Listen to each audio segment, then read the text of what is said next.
Do you believe in the existence of extraterrestrials?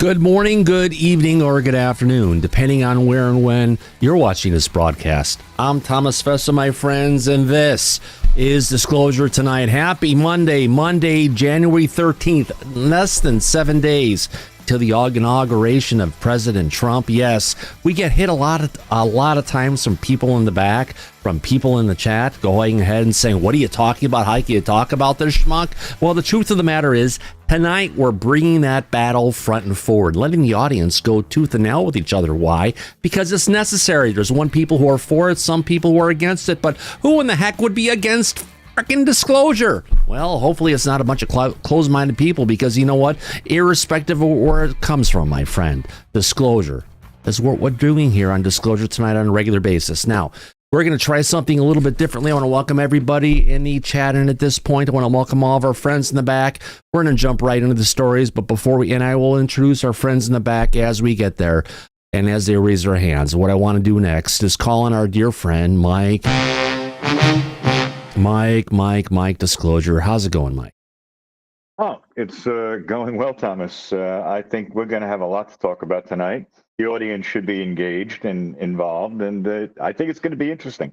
Looking forward to it, my friend. Yeah, we're talking about the big one here, but we've got a lot of important news, everything that's going on right now in Disclosure. I guess before we get to the big topic tonight, you know, Mike, there is a new U.S. Army Green Beret who came out on Jesse Michaels' podcast today, sharing his 2014 encounter with a hovering metallic sphere at a classified underground Navy facility in Indiana. His name is Randy Anderson, was told the object was off-world technology recovered from a crashed craft. Interesting to say the least. But correct me if I'm wrong. Is Mr. Randy affiliated with Stephen Greer?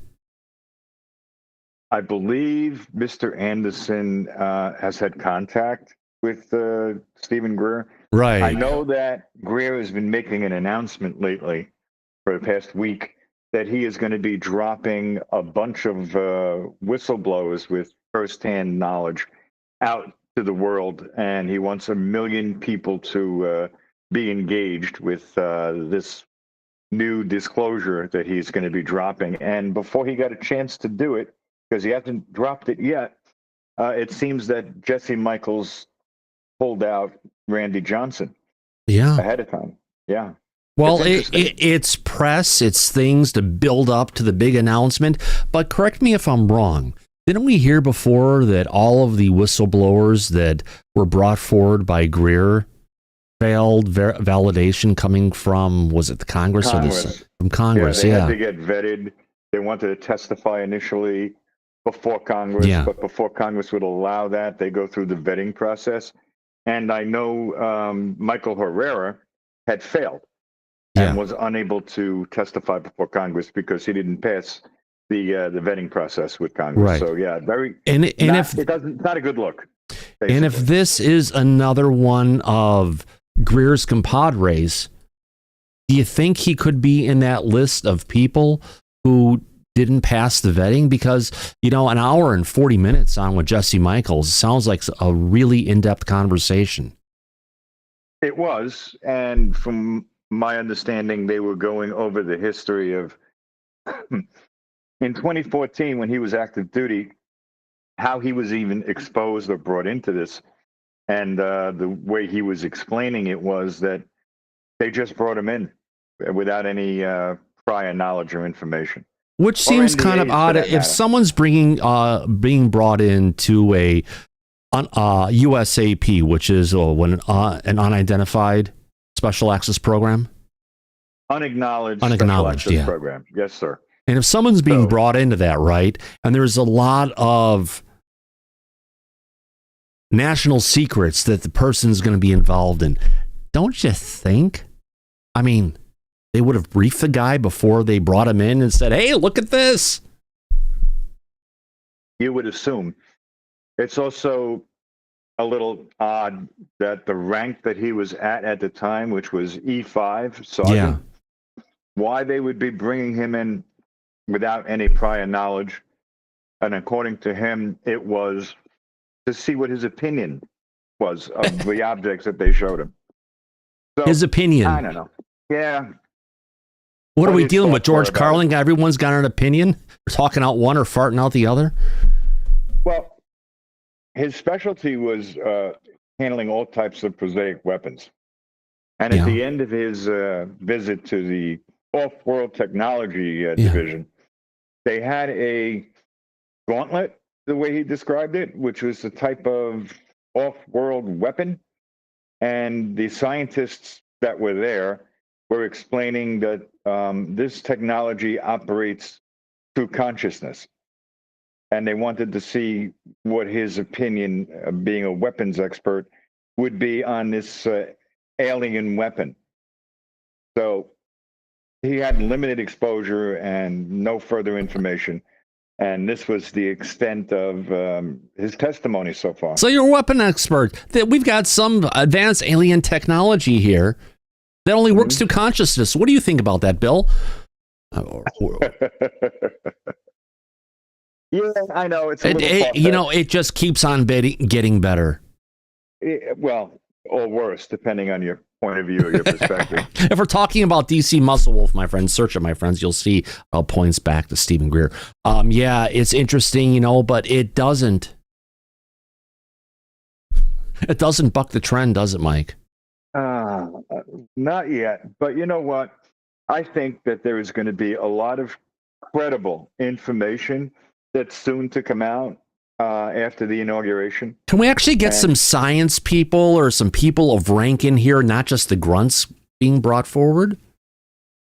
Well, that would be a change. Yeah. I mean, people like Hal Puthoff or Eric Well, Davis. he just came out recently and talked about that. And it don't get no better than Hal Puthoff talking about the materials they had and what they were doing with them, what they were finding.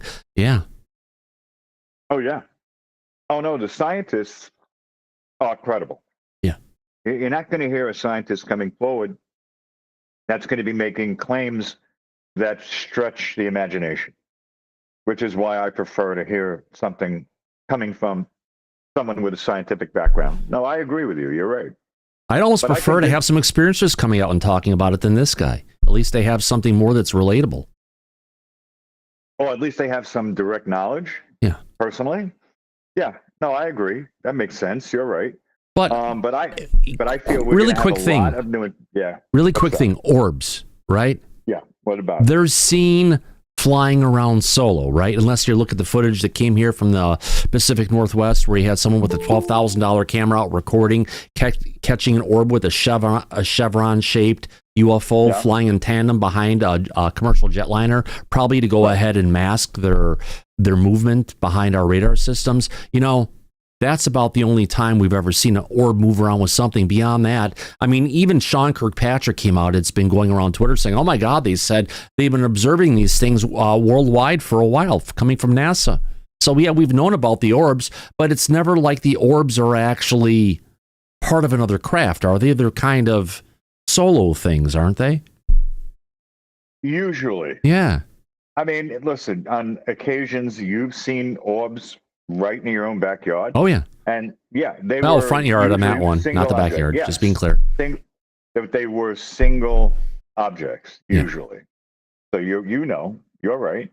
Oh, yeah. That's exactly what it is. But look, the point I'm making is that I believe we're going to have more information that's credible coming out of the executive branch, the White House, soon. And that's something that we're going to find interesting and see where it goes.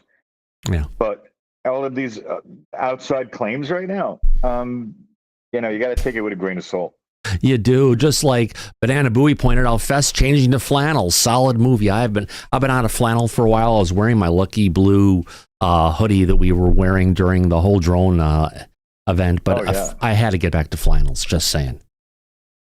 Yep, it's the brand, Thomas. So yeah, the flannels look good on you, my friend. You got to have fun with them. Oh God, yeah. So there's so many things, a bunch of different stuff going on. UFO Disclosure, I believe. Let me go ahead and see if I can find this one.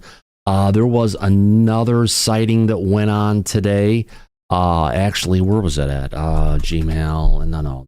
2X.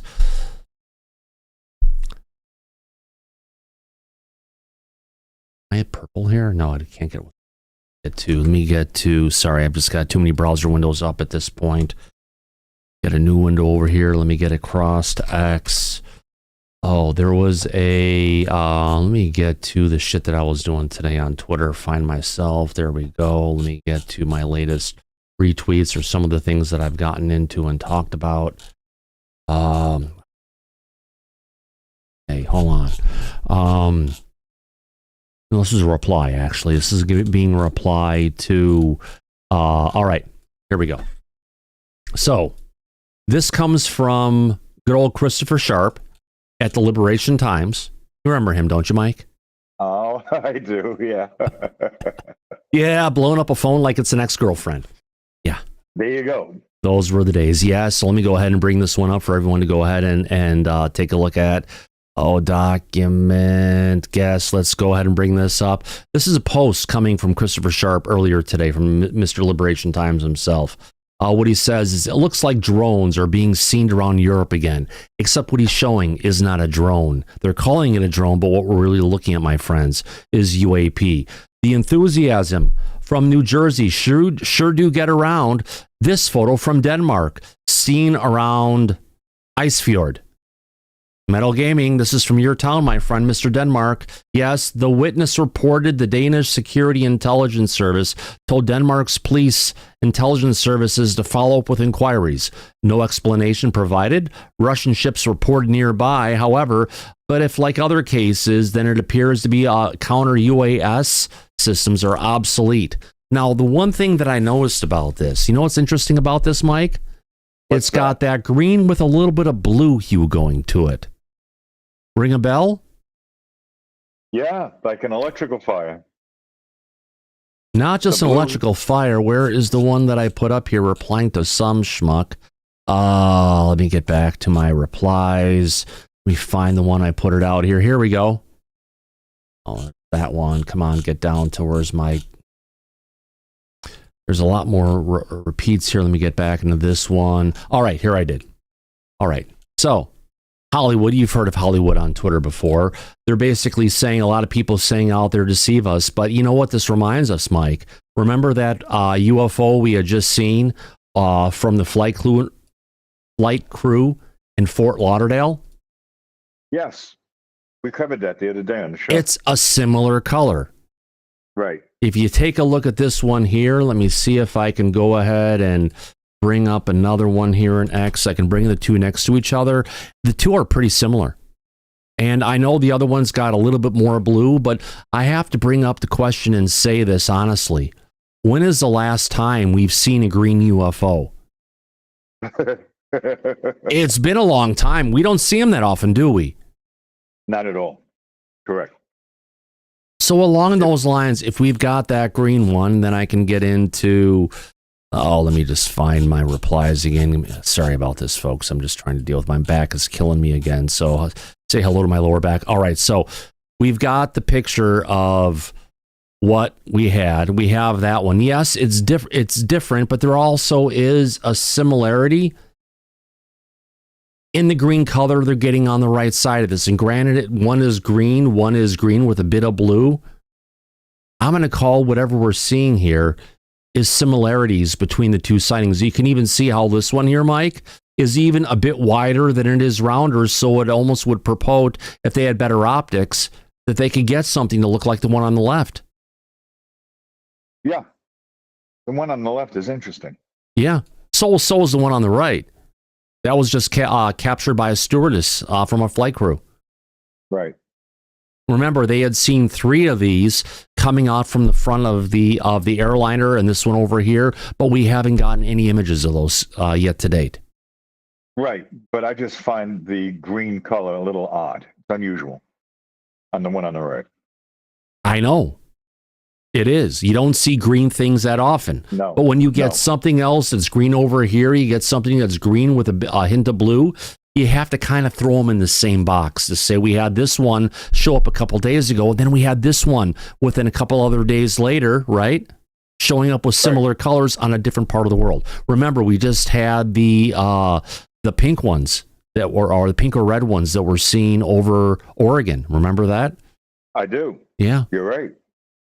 But we know these objects can appear anywhere on the planet and at any time. Right.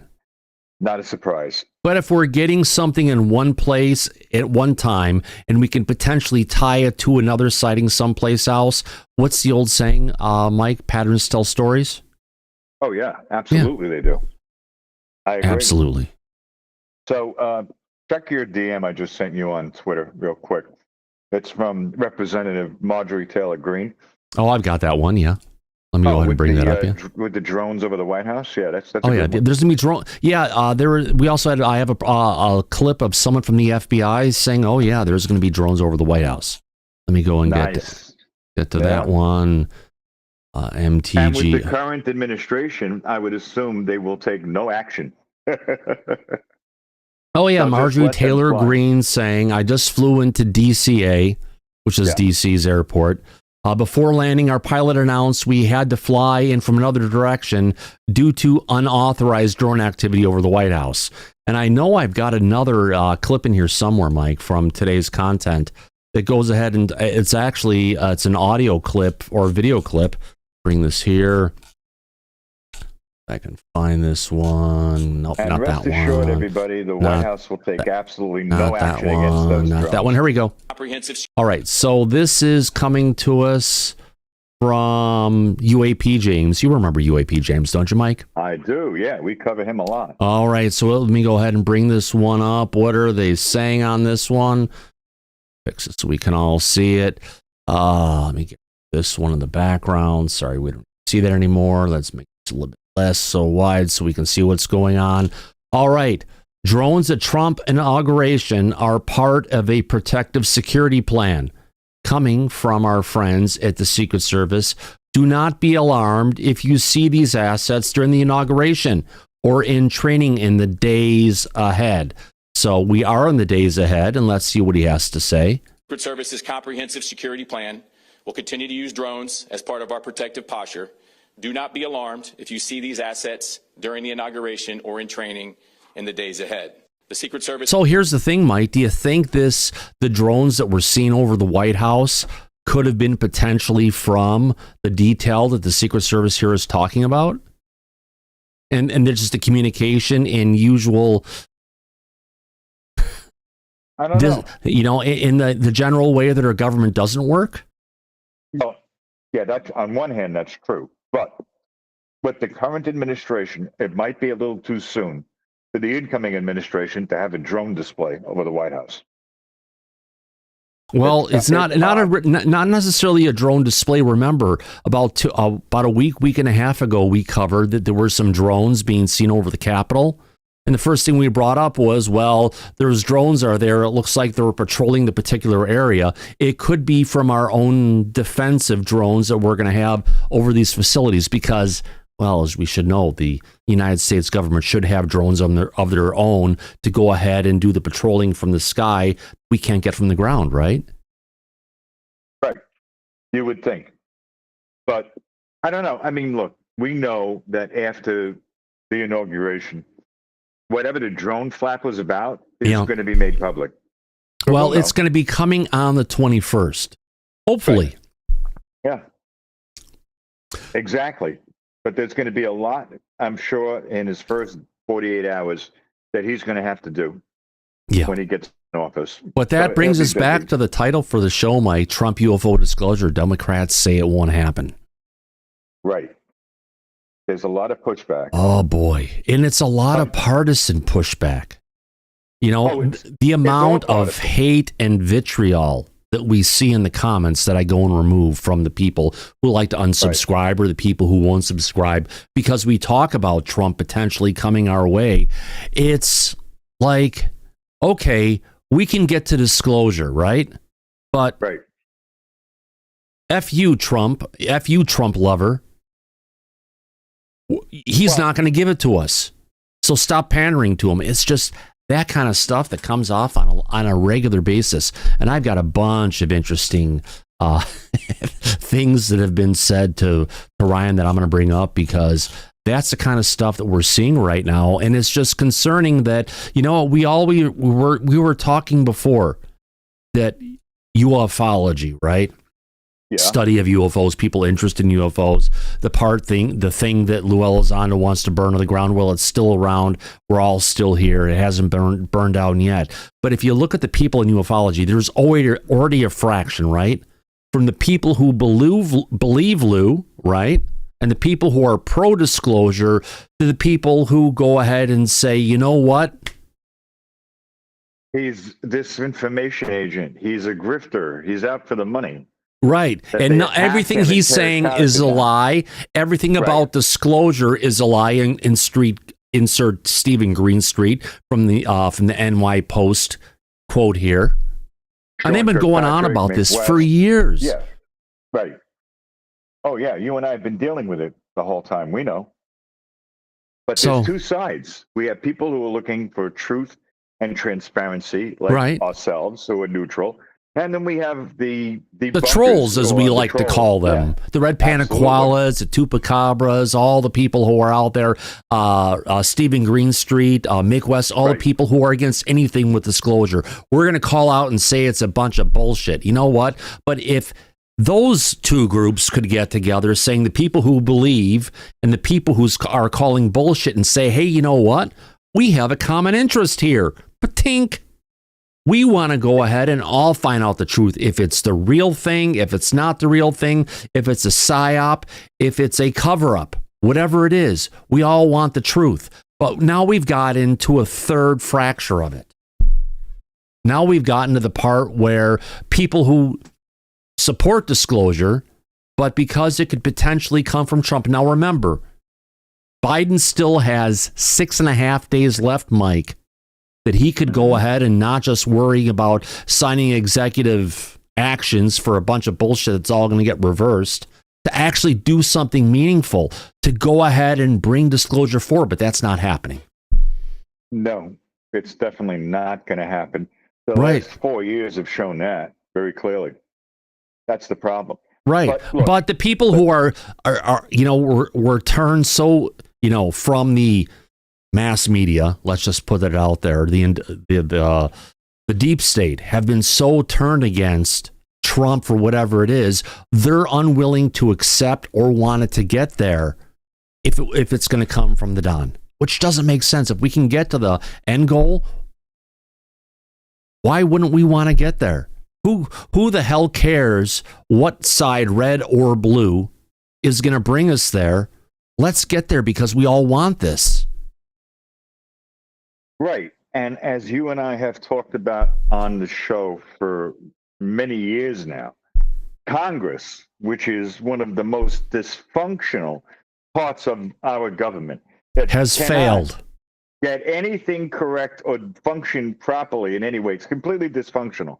The one topic that they're all agreed on and is bipartisan is UAP disclosure. Yeah. So if they can do that and be united on it, why can't our audience and the general public go beyond partisan politics like they did? Yeah. And try to just look and focus on wherever the truth comes from, getting to the truth. That's all that should really matter. Yeah.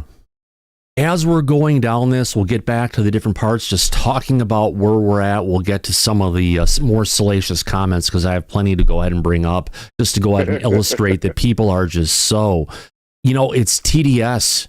It's Trump disclosure syndrome. They're not willing to accept it. Well, that's, again, partisan politics. But all that does is prevent the truth from coming out plainly. Yeah. Too much division, animosity, hostility. That gets in the way of getting to the bottom of things, which is really all it should be about. And that's all we want to do is get to the bottom of things. Like we've got this next story coming up from New Paradigm Institute. Has Congress render itself obsolete on UAP disclosure? And that's what we're kind of dealing with. But before we get to this one, and we keep on our main topic for today, Alice, you have your hand up, my dear lady? Yes, Thomas. I'm wondering, maybe for the audience and maybe for the back panel, which one of us believes that there is actual ET, that they do exist? I'm still skeptical because I haven't seen it with my own eyes, but are you guys like 100% sure? Oh, yeah. Oh, God, yes. Including the gray that I ran into today when I was doing some meditation and out-of-body stuff. Yeah. Whether you like it or not, they're watching. you want to survey? I'll do a poll right now. Let's do the poll. Alice is right. I agree with Alice. That would be a perfect poll. Oh, thank you, Alice. Good point. And now we have more hands up. All right, we got this. Let's go ahead and do this. I've got it coming up right now. That's what she said. That's what he said. All right, let's get into it. All right. So, really simple. Are the NHI, the ET, NHI real? Meaning, are we really dealing with a non-human presence on this planet?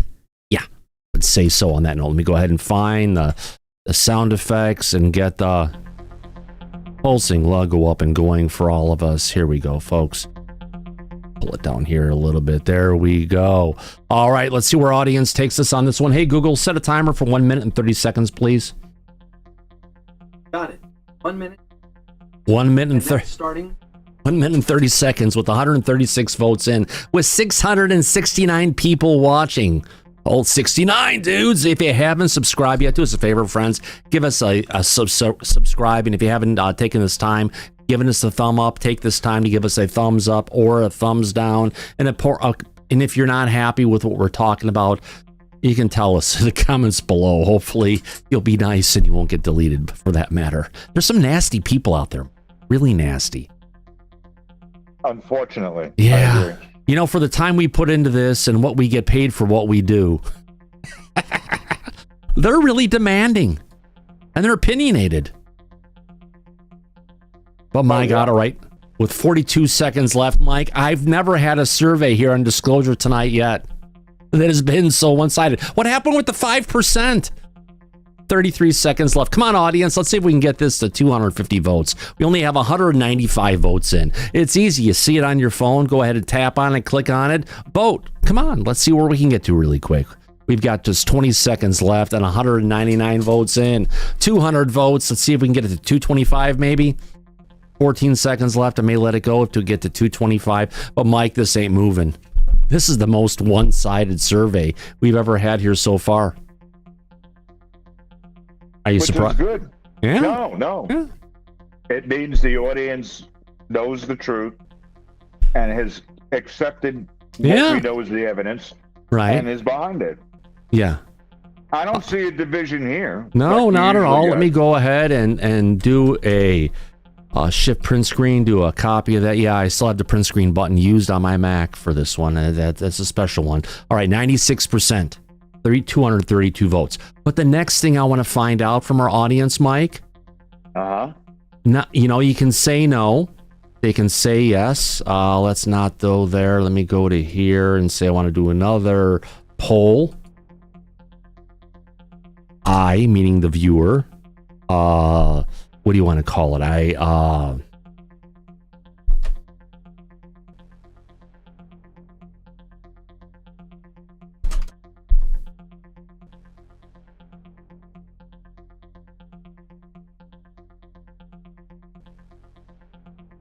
Oh, no, Thomas, don't do it. Oh, I'm doing it. No. It never hurts. I want to know where our audience comes from. I recognize myself or none. Put a forward one. Neutral. None of your business. Okay. Democrat, Neutral. Republican, independent, or none of your business. How about that? I would. No, okay. Yep. Let's see where audience goes. All right, okay, Google. Set your timer for 1 minute and 30 seconds. I just want to see where audience goes. 1 minute. I purposely recognize myself as an independent. I'll be honest. Now, I have voted Republican here or there, but I'm an independent, being honest. You and I both are. Yeah. Yeah.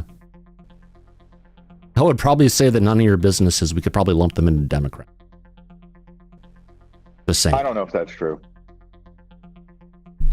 You never know. You never know. We're not trying to go ahead and go against people or what they are. Doesn't matter if you're Democrat or Republican or independent. We're all for disclosure because you know what? We just had a survey, Mike, where 95% of our audience, right? Yeah. 95% of our audience said they believe in ETs, non-human intelligence. Mm-hmm. Yeah. There we go, with just 42 seconds left. Come on, audience. Yeah, actually, we're getting more people voting on this one, Mike, than our last one. Yeah, I see that. Yeah, 230 votes in. It's going up higher, 231 votes. 30 seconds left. Come on, audience. This is your chance to go ahead and vote. So it looks like, Mike, we've got majority Republicans, 39% are independent, 11% of none of your business. Where's Susan Ford when we need her most? She's here. None of your business. I put you on the survey. And? That's awesome. With just 4 seconds left, 250 votes in. There we go. The audience has spoken. There you go. I know Brian was saying, don't do that, don't ask people. And that's why I gave them the Susan Ford option. None of your business. But that kind of shows us where our audience is. 9% are claimed Democrats. That's great. 41% are card-carrying Republicans. 39%, that's huge, are independent, Mike. That's amazing. It is. Because independent was always that small little group of people off to the side that didn't amount to anything. But here, 39% of our audience, independent. And if you want to add to that list the none of your business 11%, which could be libertarian, then that makes it a total of 50% that's on both sides of the aisle, not one. And then you have the other 50%, which is Democrat and Republican. So any pushback would mean it's a very small margin, a small group that's doing the anti-disclosure. Right. Majority, both Republican and or Democrat, independent, are for disclosure. So it's a small group that's actually against it, it seems like, according to the percentage on the poll. So for the Dems who are in the audience, that 9% of people here, do you support Trump? Tell us in the comments. We've got the stuff up. I'll go ahead and bring it up. Let's go ahead and see where our audience goes. Or for the people, do you support Trump on disclosure? Do you think, that's the next question I want to bring up to the audience, because the audience, Mike, is truly leading this conversation. So the next question we'll bring up is, let's go ahead and do it. Let's get it here. Start poll. Will the Trump admin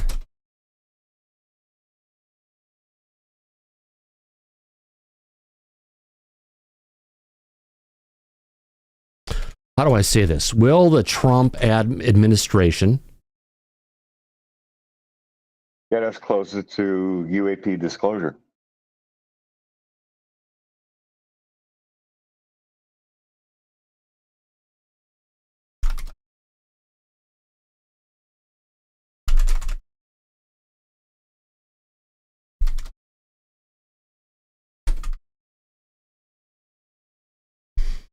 All right. This is for the audience, for everybody out there. Let's see what they think. Will the Trump administration start UFO disclosure unlike any prior administration? I think that's a good way to put it there, right, Mike? Yeah. Yes and no. Simple enough. Yes. Let's see where it takes us on this one. Okay, Google, set a timer for 1 minute and 30 seconds, please. I like these. All right. 1 minute. Starting. Ow. I like these rapid polls that we do here. No other channels really do this. It's a way to get out to the audience, see where everybody is, give everybody in the audience an option to vote. And look at this, Mike. Let me get this sound up and going again.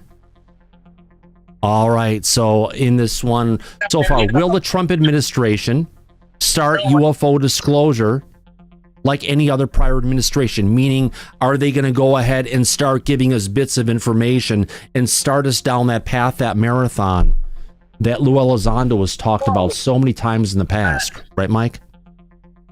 Absolutely. Who isn't mute? I got it. I got him. You got him? I got it. All right, Daniel. Okay, anyone who's in the back, let's go ahead and make sure you get it. I'm going to let this keep on running. Alice W., you have your hand up? Oh, sorry, Thomas. I didn't take it down from the last Oh, that's time. okay. I'm very sorry. Let's go on to Mr. Brian Pemble. Be cautious. Don't ask that question. Brian, what say you?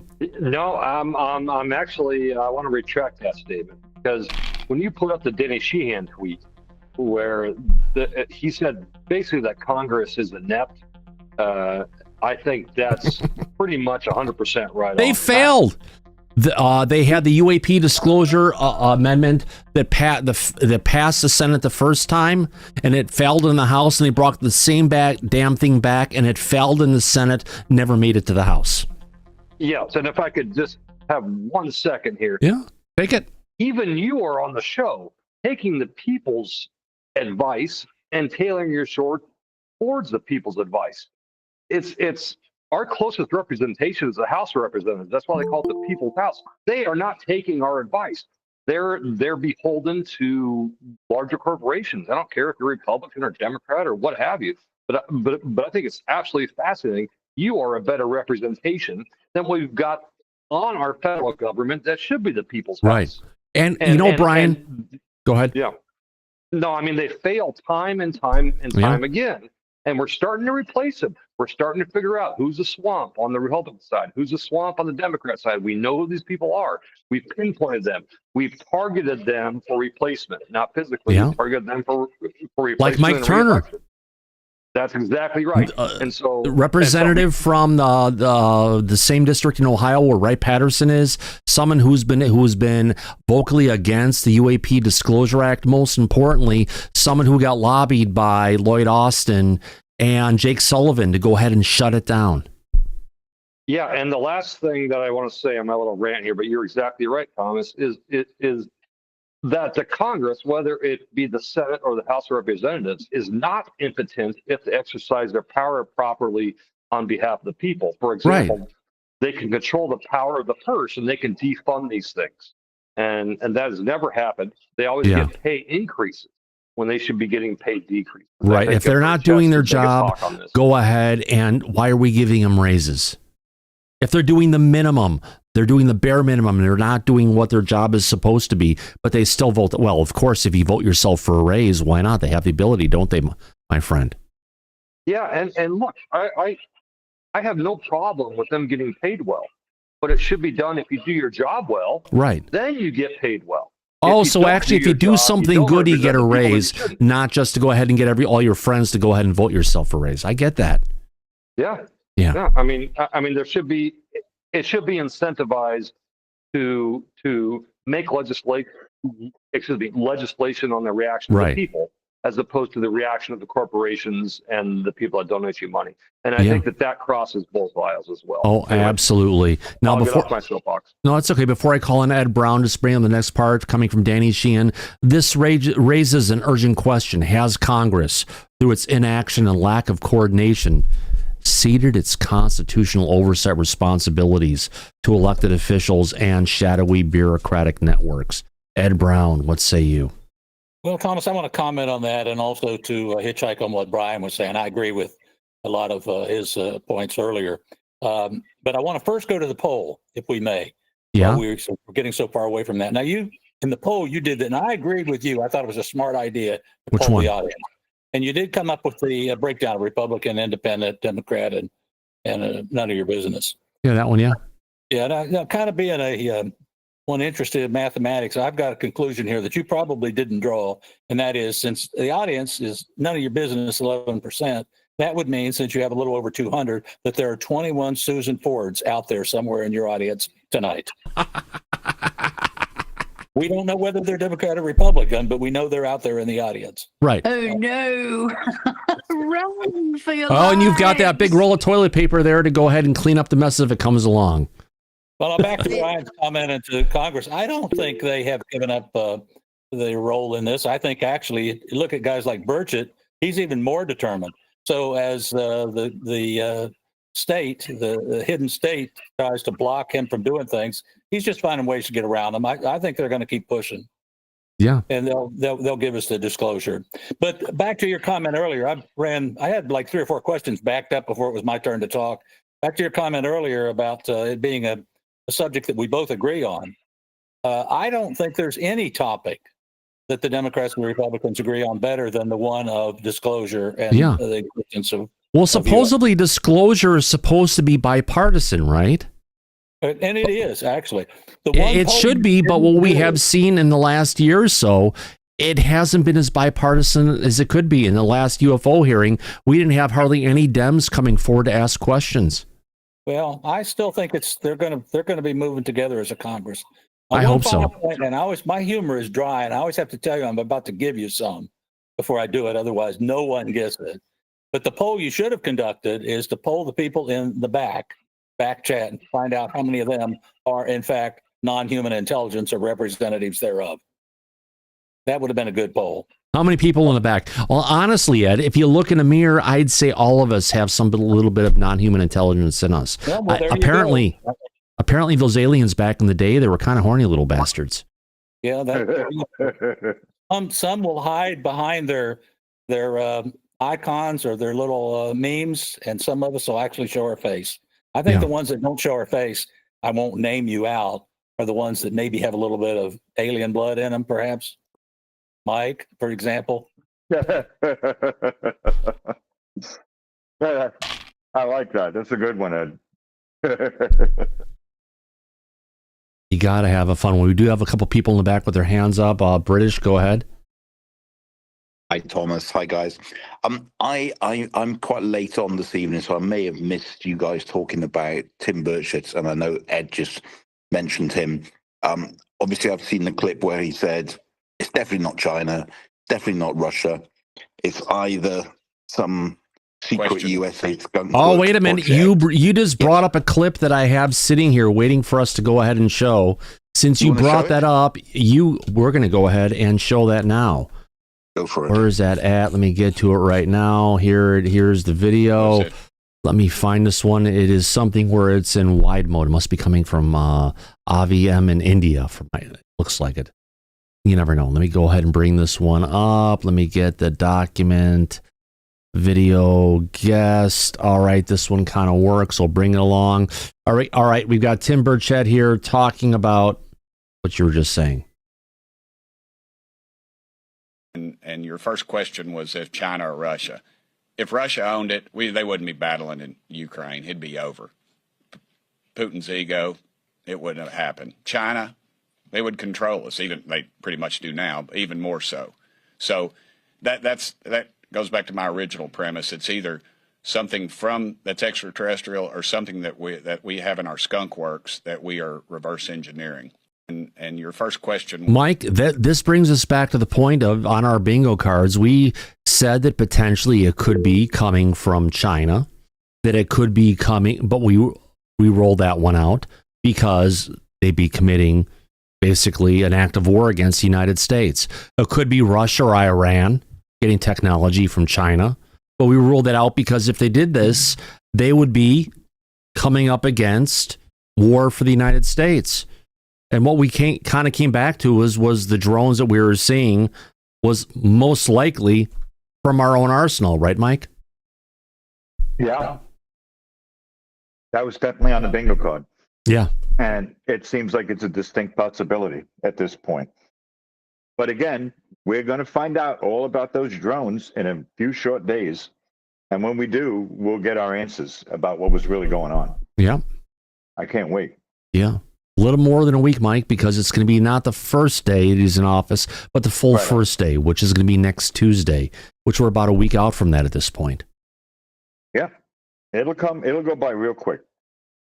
You think? And then I we'll be hope so. talking, it will. And then we'll be talking about what they've been hiding from us the whole time with these objects. Now, watching from him, talking about the situation, whether or not we're going to get a Trump disclosure, where is this coming from? A Trump disclosure for what we're getting from, getting there. I have a clip here coming from Representative Tim Burchett on November 11th, 2024. Just a 24-second clip, just talking about this exact situation. Let me go ahead and bring this one up. Here we go. You know, President-elect Trump has said in the past that he knows things about UFOs. What are you expecting? What will you be watching from him? Are you expecting full transparency under his new? Oh shit! President-elect Trump has said. Sorry about that. I hope so. That's the signals I've been given, and in my conversations with the president-elect, I'm convinced that that's what he wants and that he trusts the American public. You know. So. Do you believe this statement, Mike? Coming from 100%, yeah. From Burchett, yeah. Yeah. Mister, it's a cover-up. Yeah. Oh, absolutely cover-up. And if he's talking directly with Trump, then he believes that information is going to come out. Mm-hmm. And I agree with that. I think he's right. Yeah. Now, Nancy Mace, who was on the Timcast recently, came out and said that UAP videos that RO can't explain will be made public over the next couple of months. Depending on the new leadership we get in the DOD, Mike, we may get this and a whole lot more because remember, RO has been muzzled. Not because of the people who work in RO, but from the leadership who gives them direction of what they should show, what they shouldn't show, what they should release, what they shouldn't release, and what is the dialogue that they want them to convey.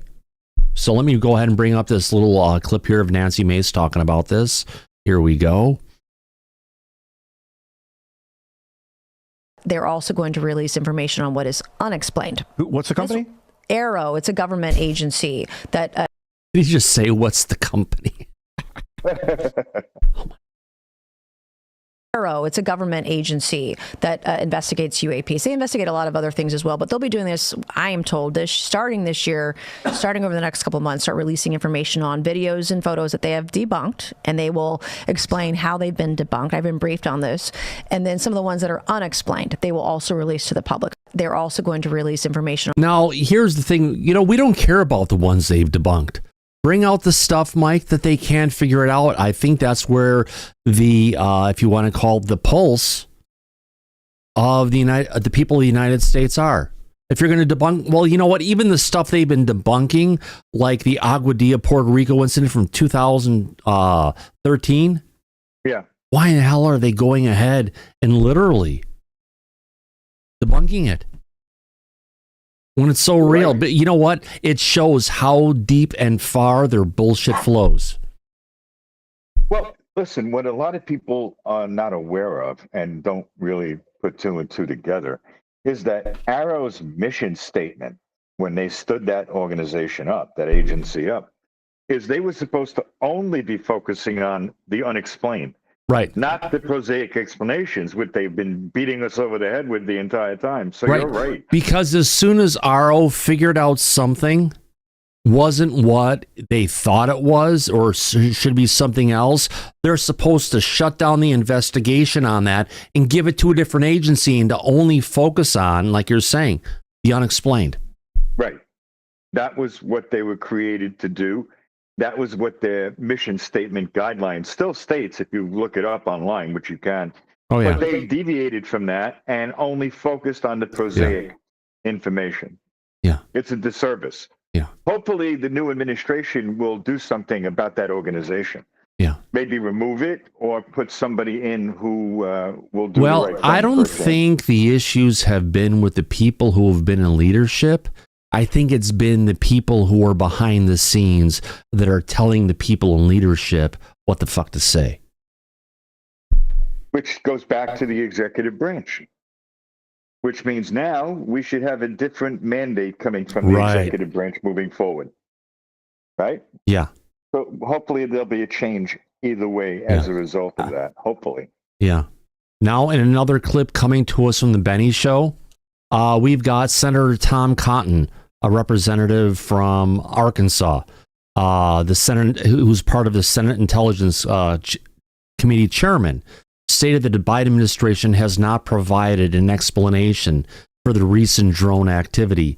Yet President Trump has said the White House knows who it is, the DOD knows who it is, and I don't understand why they're not going ahead and telling everybody what's going on. Another one of those contradictions of the current government saying nothing but bullshit, and the new coming administration saying, you know what, I'll tell you the day after I'm in office.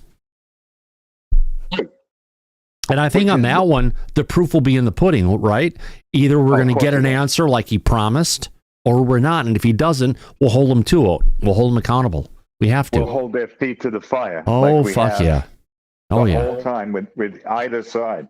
Oh, yeah. No different. Right. So, yeah, either way, we'll be there and we'll get to the bottom of things Yeah. one way or the other. Like On that note, let me go ahead, Mike, and bring in this next clip coming from the Benny Show that was from UAP James.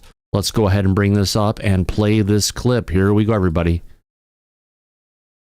Members of Congress actually have come on this program and have said that perhaps the drone activity was paramilitary and from China. And I know that this is a little bit out of the news cycle. Apparently, the drones just disappeared all of a sudden. But I'm just really interested in your take on this, given that you sit on the Intelligence Committee and your background. Was this like a Chinese operation to flex military power over the United States? Well, Benny, what I can tell you is I don't really know much more than you know and your viewers and listeners know. Which is sad because we've got someone who's a member of Congress who's not getting the answers. Let me get back to it again. Sorry, I clicked on it and it fucked me up. Here we go. Well, Benny, what I can tell you is I don't really know much more than you know and your viewers and listeners know from what they've read in the news. And I think that's an indictment of the Biden administration, that as someone who's on the Armed Services Committee, who is now the chairman of the Intelligence Committee, they can't give even me an explanation for what was going on. I think it's a real failure of our intelligence community and the FBI not to be more forthcoming and to allow all these speculative theories to abound. The American people have a right to know these things, or at least to have confidence that the government is on top of matters. And I just don't think they are. You know what? I don't, Mike, do you think they are, or do you just think what we're dealing with is a classic cover-up? Oh, no, it's absolutely a cover-up. Yeah. What else could it be? They're not that inept to not know what the hell is going on. Let's be honest. Right. Oh, no. Listen, Trump said they know exactly what's been going on and they should tell the public. And they've gone on their way to do the opposite. But hey, we only got to deal with that for what? Another 6.5 days? Yeah, that sounds about right, my friend. 6.5 days. Yep. So soon to be a thing of the past behind us, and then we'll get to the truth. Yeah.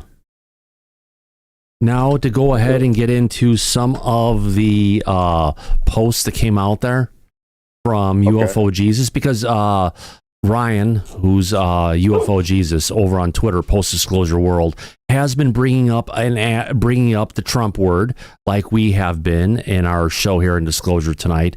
And he has been getting a lot of pushback, a lot of unfollows on both Twitter and on YouTube. And he's just trying to cover what's going on. But the kind of stuff that he's been seeing and getting thrown his way, let me bring one of his messages up here, Mike, if I can. Let me find the document guest. Oh, let's just short on this one. Here we go. First one. Trump will not disclose. He did it on his first term. He will not on his second term. He has zero intention of disclosure. What do you think of that one? It sounds to me like somebody who's pushing back hard with partisan politics. Yeah. Is not interested in the truth. No. And that's the thing, what we're trying to get down to, Mike, is literally just the truth of what's going on. It does, and again, it's partisan to a degree, but sometimes you have to get past the partisan politics and get into the truth. There was another one.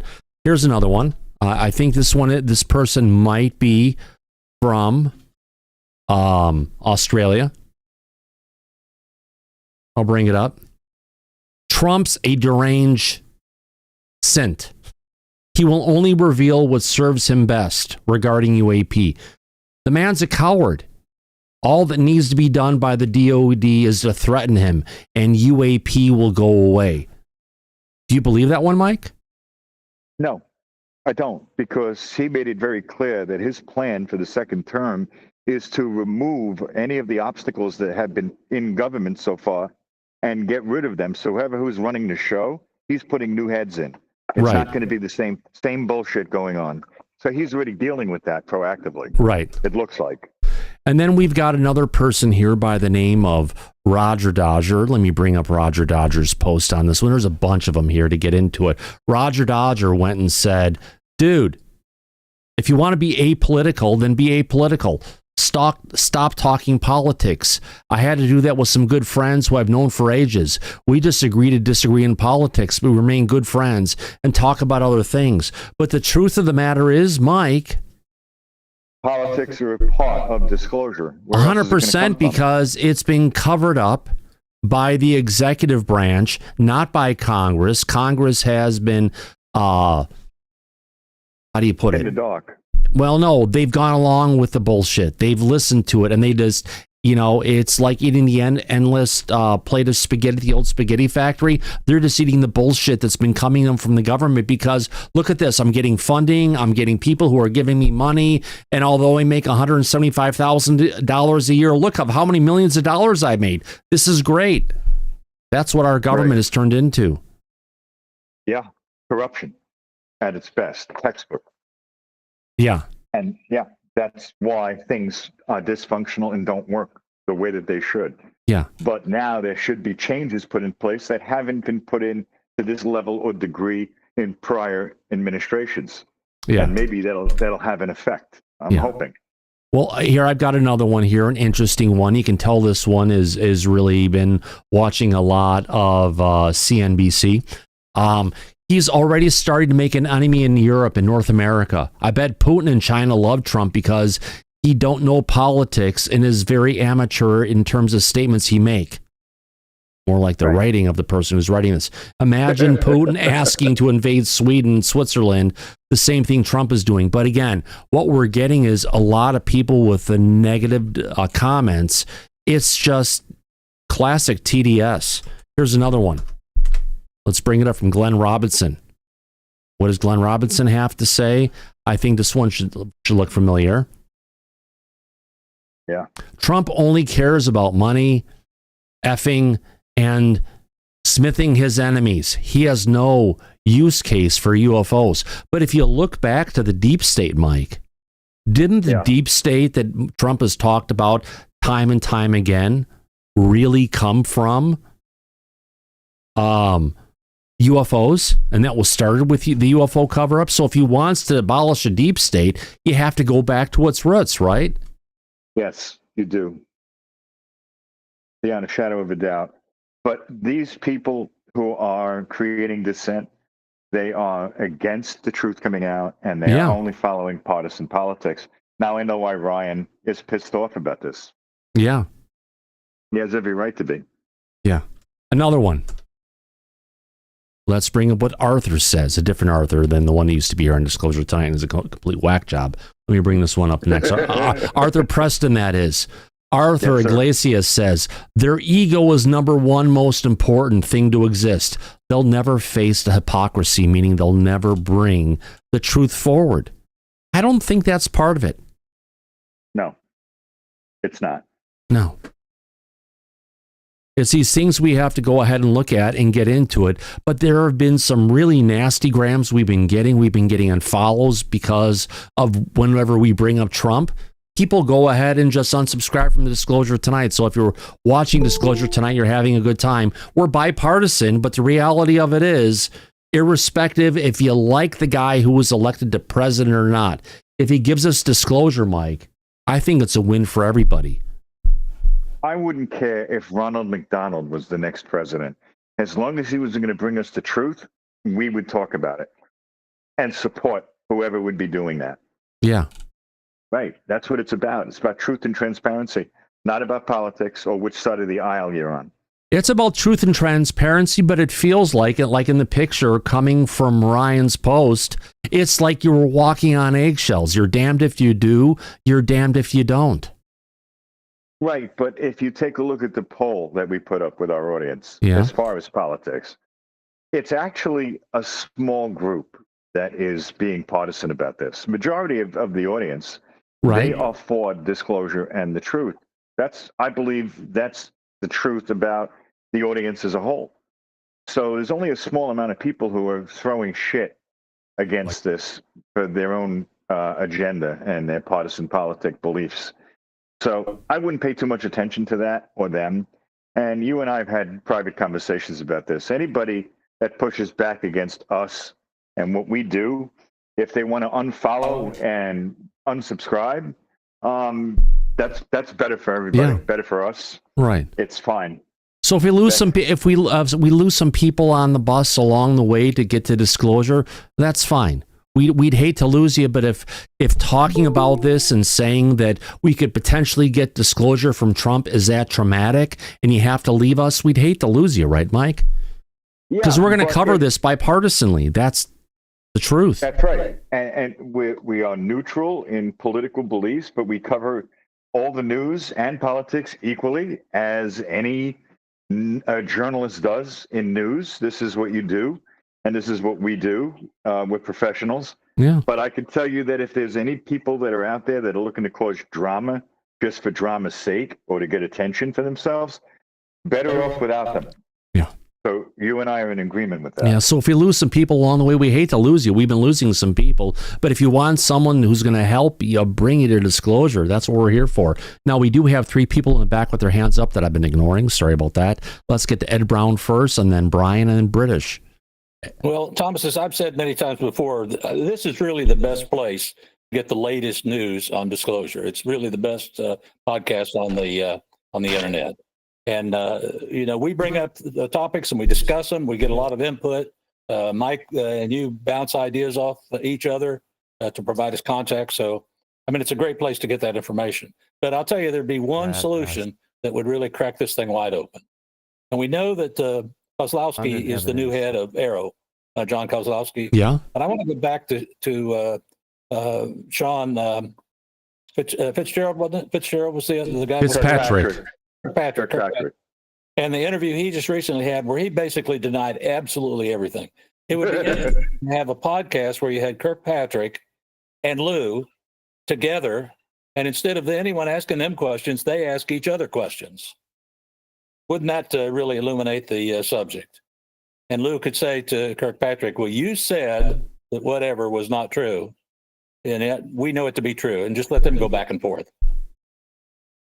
Yeah, why not? Let them battle it out. That's what it's going to come down to. But honestly, we're talking about Lou Elizondo getting a position within the Trump executive branch to potentially be the new UAP, UAS czar. And we cover that over the weekend. And if that happens, more than Moose coming up to visit, no, it's something that can help us get there because you know what? The Biden administration had the same opportunity to bring Lou in while Lou was doing some, contracting for the executive branch. Clearly, they didn't have him in the right role. What do you think, Mike? I think you're right. And if you want to talk about the current administration, they also had the opportunity to bring David Grush in. Yeah. After he testified on July 26th of 2023. They could have done that if they were pro-disclosure. They did not. They did the opposite. They buried it. They sent Kirkpatrick off his leash and let him try to put the toothpaste back in the tube. Yeah. And they did it pretty good. Kirkpatrick did a phenomenal job of that, didn't he? Oh, you got to give the devil his due. Yeah, he really did a good job. Yeah. Didn't get any pushback at all and was successful with the bullshit he was spreading around out there. Oh, yeah. Mm-hmm. Contact. And I get this pop up. I've got a video I want to go ahead and bring down, and it's not showing up here. Where in the hell is that at? There. Where in the hell is that window? Give me a second here to find this. Show all windows. Hey, Thomas, while you find it, I know I might be jumping the gun here on British, so I apologize. But I do want to say with Lou Elizondo, courtesy of Thomas, Mike, and Michael Morris, Phase One, I got the chance to meet him for an hour and talk to him one-on-one. And he does. He's a very good listener to the people. So when we talk politics and people that respond to the people, Lou Elizondo is 100% that. And he's 100% rational. And I just can't think of a better person for a government job than Lou now that I've met him one-on-one. Oh, yeah. And so I want to thank you guys for that opportunity. But yes, Lou would be great. Yeah. I got the chance to look into the man's eyes, shake his hand, and there's something to be said for that. Yeah. You know, I heard someone bringing out and saying, they had a bunch of people from Skinwalker Ranch where they have that highly, they have the hitchhiker effect going from all the people, but you could pay $15 to go ahead and get their autograph and shake their hand and get your own version of the hitchhiker. Yeah, that was not Lou's. That's not Lou. That's just Skinwalker folks, but. Yeah, that takes that story and throws it out the bus that takes the story of the negative entities at Skinwalker and throws the baby out with the bathwater, right, Brian? I think I would agree. And I just want to add, I've got a pretty decent BS meter, and Lou did not throw that off at all. No, never. Not once. He's a man's man, and I'm sorry for the ladies out there, but usually once guys can shake their hands and look themselves in the eyes, this is the guy you want protecting. Oh, heck this is the guy you want behind an office. Yeah. Yes, I would agree with that. If we could go to British, go ahead. Hi, Thomas. Yeah. So I'm just going to come back to the point before about Burgess, and obviously you played the clip now. I kind of struggle to see him giving Trump anywhere to go. It's almost as if people are going to be backed into a corner. Burchett says, not China, not Russia. It's either skunk works or extraterrestrial. Over to you, Donald. It's like, what's he supposed to say? Skunk works or extraterrestrial? Personally, I think it's both, as you guys probably know from this. But he can't say it's both. All right. He can't say it's extraterrestrial. From my perspective, we talked about this before the show kicked off. I believe, at least from my limited knowledge and what I've learned throughout the years, that one, we don't have the ability to create a true alien reproduction vehicle. We had coming from Hal Puthoff lately, a top scientist in this area, who's talked about crash retrievals in the past, saying we tried to go ahead and recreate some of these things on an atomic level, and we couldn't get the sheets of the atoms to go ahead and bind to each other, which means we can figure out some of the, if you want to call it, ways that these things are created, but we can't recreate it. The material science. This aligns with what Lou Elizondo said in the past. So we can try and recreate it, but maybe we could take chunks and pieces, Buckaroo Banzai style, of these craft and try and throw them onto and integrate it with our own craft. I think that's the closest we're going to get it. Or like in the case where Cash Landrum, where it was back in the 70s or 80s, where they had a double diamond shaped UFO that had crashed or they had gotten, and they had a dirty nuclear reactor in it that was powering it, and they lost control of the craft and went over roads, and there was actually two people, a woman and her sister, who ended up getting radiation sickness and dying from the incident. Yeah. Okay, I totally agree. And the other point that I was going to make was I'm a big fan of Lou. If Lou gets the job that we all hope that he gets, he knows where to look, right? He knows what's going on and he knows where to go. So well, he knows who to bring on his staff, because it's not just going to be Lou. Lou is ahead potentially, and he could bring people around him like David Grush. He could solve it in like a month, right? If Lou gets on staff, unless he doesn't do his job, there's almost no way disclosure doesn't come. Do you see that happening, Lou getting in a post like this and not doing his job? I think the only way he wouldn't do his job is if they prevented him from bringing the information out that he wants to bring out. So it's kind of automatic disclosure if Lou is put in post, is the way I see it. I think it's automatic disclosure if we go ahead and get Trump into office, which is happening soon. I think it's even better because now we're bringing in the people who know where the bodies are buried, if you know what I mean. I'm scared of disclosure, but I'm staying with it.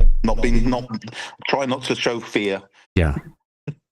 Absolutely. Thank you, Thomas. And for the people who have said I've been too mean to the people in the back who call in, sometimes, yes, I am in pain and I'm a bit ADHD for that matter, or ADD for that matter. And if I'm a little too rough on some of the people in the back, try and do what I do. That's all I can say. I try to be as nice and as cordial as I can, like calling Alice W. Ford. Alice, you have your hand up, my dear lady. Yes, I'd like to address a few things that were talked about before. One, Trump is concerned with UFOs because of his house in Bedminster. Yeah. They're over his house, the drones. So if they turn out to be non-human, he's going to be interested. Yeah. And then we talked about who here on the panel is alien or not. And I had my DNA done, and I'm 99% Irish, but there's 1% unknown DNA. So that interests me a little right. bit. Now, really quickly, Alice, it's not in the good part of our DNA, but Mike, I believe, as we were told in a conversation with someone who we cannot acknowledge, it's not about what's in our DNA. It's about what's in the junk portion of our DNA, right? Meaning we all have the proof in our DNA of the non-human intelligence muckery with humanity, means we're all part non-human intelligence. Get up here. Right. That's right. And then one other thing, you're not having a show on Disclosure Day, right? When is Disclosure? Tuesday? Well, if things come out, yes, I'll fire up the Mac and we'll have a show. Absolutely. I can't imagine not talking about it.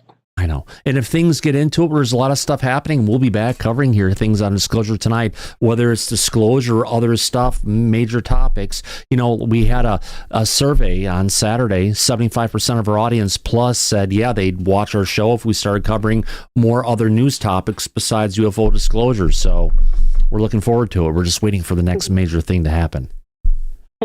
Thank you. Absolutely. Now, a couple more people in the back have put their hands up. Let's make it quick, Daniel, and then we'll get to Ed. And then I've got an interesting clip coming from Dr. Brian O'Leary, who's a former NASA astronaut and a Princeton physics professor who has some amazing things to talk about the non-human intelligence and what he's seen. Should be a good one. Daniel, go ahead. Hey, I wanted to bring up the fact that President Trump, he's pretty much immune from anything he does in office now. I mean, that's a Supreme Court decision. So if he wants to make out Lou Elizondo, if he wants to give him access to everything, he can't be penalized for it. So if Trump he just brings out his magic pen, signs Donald J. Trump, and poof, there you go. Lou, go and find the information you need. Even if he's breaking the law, he's not breaking the law. Trump can declassify anything now. For certain things in the DOE, it'll require the head of the DOE, who Trump is going to appoint, and the head of the CIA, who's John Ratcliffe. And if you get John Ratcliffe, the head of the DOE, and the president, which they're all going to be in this trifecta, we'll get stuff out of the DOE as well. But even if they said no, he can't. Who's going to say no? And then, you never know. The person he appointed to the DOE, the person who he headed to the head of the CIA. The head of the CIA, John Ratcliffe, was completely for disclosure, flat out. Well, I think that what do they have on some of these people? That's probably why they're running for cover. In Congress. What do they got on them? They cheat on their wife. Bank statements. These are intelligence agencies with all this money. But it's not. No, it's not just about you. It's about your sister, your brother, your cousin, your uncle, your grandparents. It's your best friend. It's the people around you that they go ahead and hit to get back to you. That's what they do. Absolutely, and I think that they have a lot of them. These people that are running for cover probably have a lot of shit in the closet. You know, they don't want to come out. And Oh, it's better to come out of the closet. Trust me. Ask my husband. better you than me. Thank you. Absolutely. Thank you, Daniel. I appreciate that comment. Also, Ed Brown, your hand is up before we get to this next piece. Yes, sir. A couple of points, 3 quick points. First of all, I'm glad Alice gave us her DNA report because I can now take her off the potential alien list and make her a human being. But you got to hear about me talking about it's the junk DNA where the answers are at. Because there is no such thing as junk DNA. At least we've been told. That's true. Second thing, I do think there's a reason Trump may have stayed away from his golf course and going to New Jersey, even if it was our own technology, given that it could be controlled or is controlled probably by the deep state, the Skunk Works, a lot of the Skunk Works projects. And, you know, maybe he didn't feel comfortable with that. Just throwing that out as a possibility. Maybe they told him to stay the hell away from there until they figure it out. Yeah. And let's back up to what we've been able to actually reverse engineer. I agree with you on the craft and particularly the technology of the skin of the craft. But a lot of the technologies that came out of the 60s and 70s were attributable to reverse engineering, like the non-vision or the night vision goggles, like Teflon, like transistors, like printed circuit boards, like fiber optics. Oh, no. How about something more recently within the last 5 years? Quantum computers. Well, a lot of people say that's right. It came out of that reverse engineering. Oh, of course. You look at a quantum computer, it hangs from the ceiling, comes down, does all this different stuff. It's based on microwaves going ahead and doing everything. I mean, it all just screams non-human intelligence. But Ed, there hasn't been anyone else there besides us trying to say, look at this. This is better than Velcro. This is better than Kevlar. This is better than fiber optics. Yeah, one final point, which is a question. I don't think I've actually asked a question before. They've all been statements. But what about the TR-3B? What do we know about its propulsion system? Ask Stephen Greer. You obviously know something I don't know about it. Are you saying it doesn't exist? Does not exist. Dr. Eric Davis has plainly stated that recently in an interview. Who do you believe? Knowledge. Who do you believe more, Ed? Eric Davis or Stephen Greer? Well, you put me on a spot because of, I'm not going to answer that question because of some issues I've had with Eric Davis, but. Don't worry, I'll send you some pictures of DC Muscle Wolf. You'll never go down that road again. All right, perfect. All right, let me get to this clip here. Yes, it's a short one. It's only 48 seconds long. We're going to pause a couple times when we're getting through this, Mike, to make sure we're not going to get copyright strike. Did you hear that Jack over at Cosmic Road got a copyright strike? I know, poor guy. Yeah, Jack, tries really hard. Yeah, but you just have to fight it. You fight it again, and eventually the people will give up, like with Fox News. Yeah. Those bastards wanted to kill like $300-400 of our revenue. Screw them. Like they need it. No, okay, let me go ahead and play this clip. We'll play it for a little bit. We'll pause it. I just have to make sure, but this is really important stuff for us all to cover. Here we go. Let's play a little bit and we'll get to there. That civilizations have been visiting us for a very long time.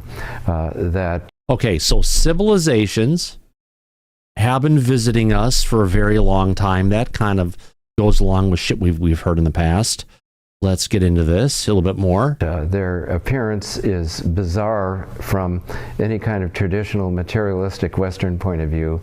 Okay, so their appearance is bizarre. That kind of goes along with the whole thing saying they're completely alien to humanity, which we've said many times here, right, Mike? Oh, absolutely. Yeah. You've said it repeatedly. Yeah. Bizarre.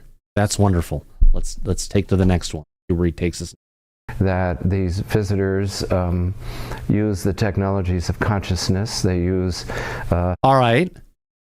So these visitors, let's call it our progenitors for that matter, use the technology of consciousness, which makes sense. We're still figuring that kind of stuff out.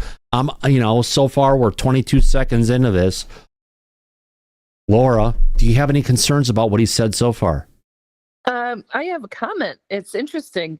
When they talk about consciousness running the craft, that was discussed in the books, I should say, all the series, the Tom DeLonge group and Yeah. Peter Lavenda and that, they actually talked about certain humans that had a particular DNA line Yeah. that were better suited. And then they also implied that maybe if they had a craft that was of unknown origin, Yeah. that if they had an entity, say it was in a particular cage of some sort, put on the craft with them, that they could then fly the craft with that entity on board. Yeah. So that's kind of curious. That's what came to mind. Yeah, well, just throwing into it, looking at this guy's eyes and his face as he's talking about it, he's talking what he thinks and sees as the truth. He's excited about the stuff that he's saying. Mm-hmm. And I was just listening to a discussion with Putoff and different this afternoon, and they were discussing how we did reverse the material science is what they've been working on. And I agree with you. I don't think we can create the craft unless we're in zero gravity conditions. But yeah, I would say that there's a lot to that consciousness, and basically our physics has to be re-examined. Yeah, absolutely. Good point. Let's go ahead and play this a little bit more. Thank you, Laura. I appreciate your input on this. Let's play this next clip and pause it again. Toroids, they use co-rotating magnetic disks for their propulsion systems. That seems to be a common denominator. So toroidal energy, co-rotating disks, that all lines up with everything we've heard with regards to the energy systems of these craft. Interesting. Of the UFO phenomenon and how they can work, manipulate time and space locally so that they can have their own anti-gravity propulsion and their own field of energy that's isolated. This lines up with some things we've heard from so many times. Again, we're hearing it from a former astronaut. Isolated gravitational field, electrogravitational fields, etc. I like this guy. A lot of people didn't potentially like him, but just looking at his eyes, he's got the same color eyes as I do, but he's getting into it. The excitement, the energy that he has about talking about this stuff, it's pretty obvious, Laura. What do you know, what's your reading on this guy? I don't know enough about him, but just the initial few seconds, he seems legitimate. Yes, he does. Absolutely. Someone who's working hard to bring out the truth, and that's the kind of stuff we all need. People who are working for the truth versus people who are working against the truth. Mike, your thoughts? Oh, no. We are absolutely behind people who are working for the truth. Anybody that's working against it, we'll call them out for their bullshit every time. So, yeah, that's why we do what we do, you and I, Thomas. Yeah. Bring the truth out. Not cover it up or hide it. Yeah, absolutely. Like some other schmucks out there. That seems to be the pattern. Lord McCormick, you had your hand up. You put it down. It's back up again. I'll call on you and then Alice. Lord? Yeah, hi, guys. Thanks for jumping. Let me jump in. It's been a packed evening, a packed show this evening. In regards to someone earlier mentioned about, just brief, I'll try and compress this as quick as I can.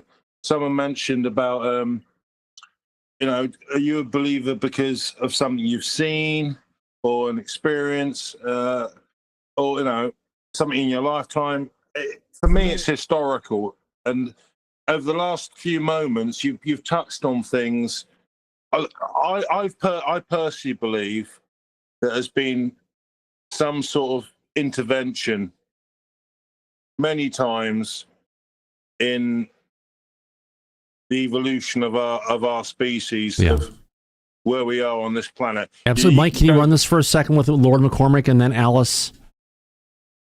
Absolutely. Go ahead, Lord. Go Thank ahead. you. I just had to step away for a second. Go ahead, guys. Go ahead, Lord. Sorry to interrupt.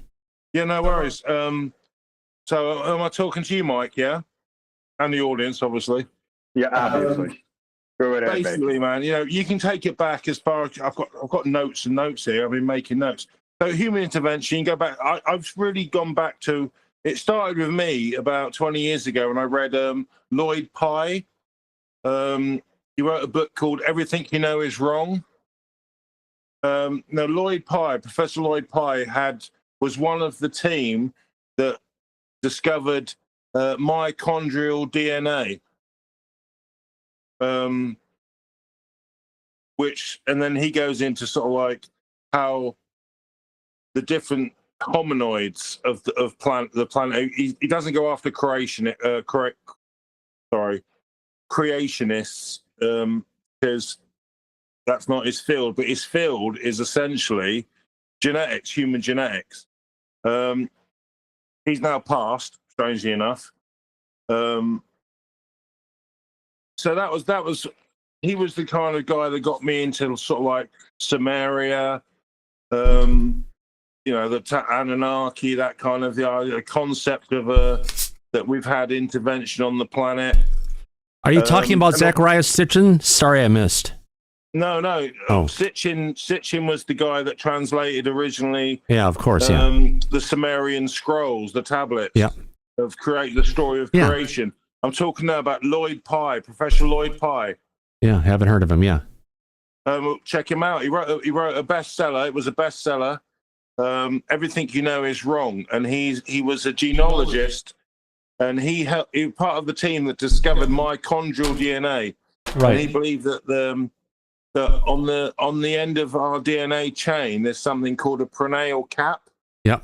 Which is linked to the pineal gland. The only reason I made notes about this and thought I'd chirp in is because obviously, Thomas, yourself and Mike and the rest of us don't believe this started when the ticker on the bottom of the TV news said it started. No, this has been going on for tens of thousands, if not hundreds of thousands of years, Lord McCormick. If you want to go ahead and deal with humanity where it come from, it may have came from some really frisky and horny aliens. Let's just say that. We've got that. I mean, that is obviously the story, isn't it? You know that. It's the story of, you know, the guys that came down and looked upon, right. You know, the women of Earth Man and all the rest of it. But also, I would like to this is a quote in relation to Rendlesham Forest, which is obviously a very well known case in the UK. Mm-hmm. And this was a quote by the former Air Chief Marshal Lord Norton Hill. This is the one where Holt was the commander, and the thing in the Rendlesham Forest and the triangle and the yeah. And this is his quote. I quote: "Either the commander of a nuclear-armed American Air Force base is telling the truth, or both him and his men under his command are hallucinating. Both, I would suggest, represents a major concern to the MOD." Thanks, guys. Yeah, thank you, sir. I appreciate that. Great insight on this, and it's just something we have to look for. And I appreciate your insight on this because you bring a lot of history and different things in the past that I kind of miss a lot of times. Thank you, sir. Alice W., my dear lady, you have your hand up. Yes. Before you started that clip with that guy with the blonde hair, Mm-hmm. I thought you had put up the guy from Back to the Future. You know, he actually, if I bring him up and put him over for a second, he almost looks kind of like the guy from Cheers. Cheers, which one? I don't remember. The bartender, the guy who owned the bar. Oh, that guy. Yeah. Okay. I can't remember his name right now, but I'm sure the audience can tell. Sam, yeah, exactly. Sam. Yeah. And I have an idea for a survey. Who here is an experiencer? Oh, there you go. Yeah, we had Tim, who's not here today. He's missing. Acting like he was the leader of the back chat the other day, asking a bunch of questions. But you know what? I think we can ask that question, can't we, Mike? If I can find where did I hide the chat? No, he's in the front chat with us. He's in Oh, the hey, audience. Timmy, we miss you. No, he was asking that question, so let me go ahead and bring it up here from our audience. And honestly, that's the reason why I started watching UFO Man back in the day. Boy, that was a mistake. But at least it got us to where we're at today. So start a poll. Okay. I am an... Okay, so we have to... Okay, I have at least seen a UFO. How about that? Yes, that's good. Which That's could be all I more. had. You could make at least. Let me go ahead and put at least in at least seen a UFO? Let me go ahead and bring that down. Let me go ahead and bring this chat up. Today is the start the poll.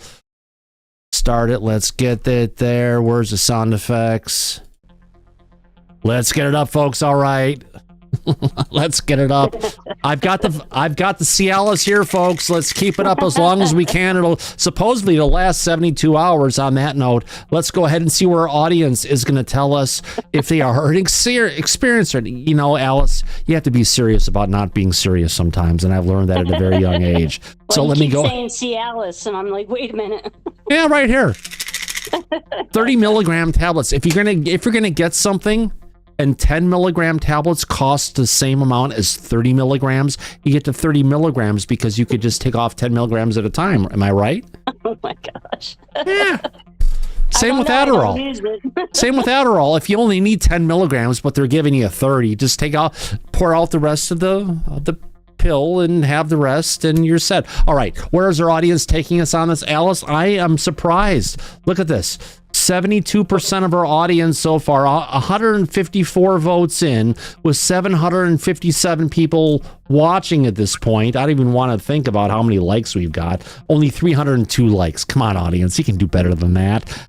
Mike, are you surprised on this one? Almost 75% of our audience has at least think they saw a UFO. No, I'm not surprised at all. No. That makes sense. That's why they're here. Oh, yeah. We're all in this together. We are. Wasn't that a song from High School Musical? I think so. It was, yeah. Yeah. I need to get Gary Tom, here. It's going to be 50 years this month since I saw a saucer, but I didn't see it close up. But 50 years ago. Well, see, you did see something a long time ago, and you were worried about, should I be in the back or not? And I was like, why are you debating that? You represent a big part of our audience, right? Yeah, I hope so. Oh, you do, my dear lady. I appreciate you being here. All right, so we are, I lost track of time getting into this. We are 187 votes in, 75% of our audience has spoken.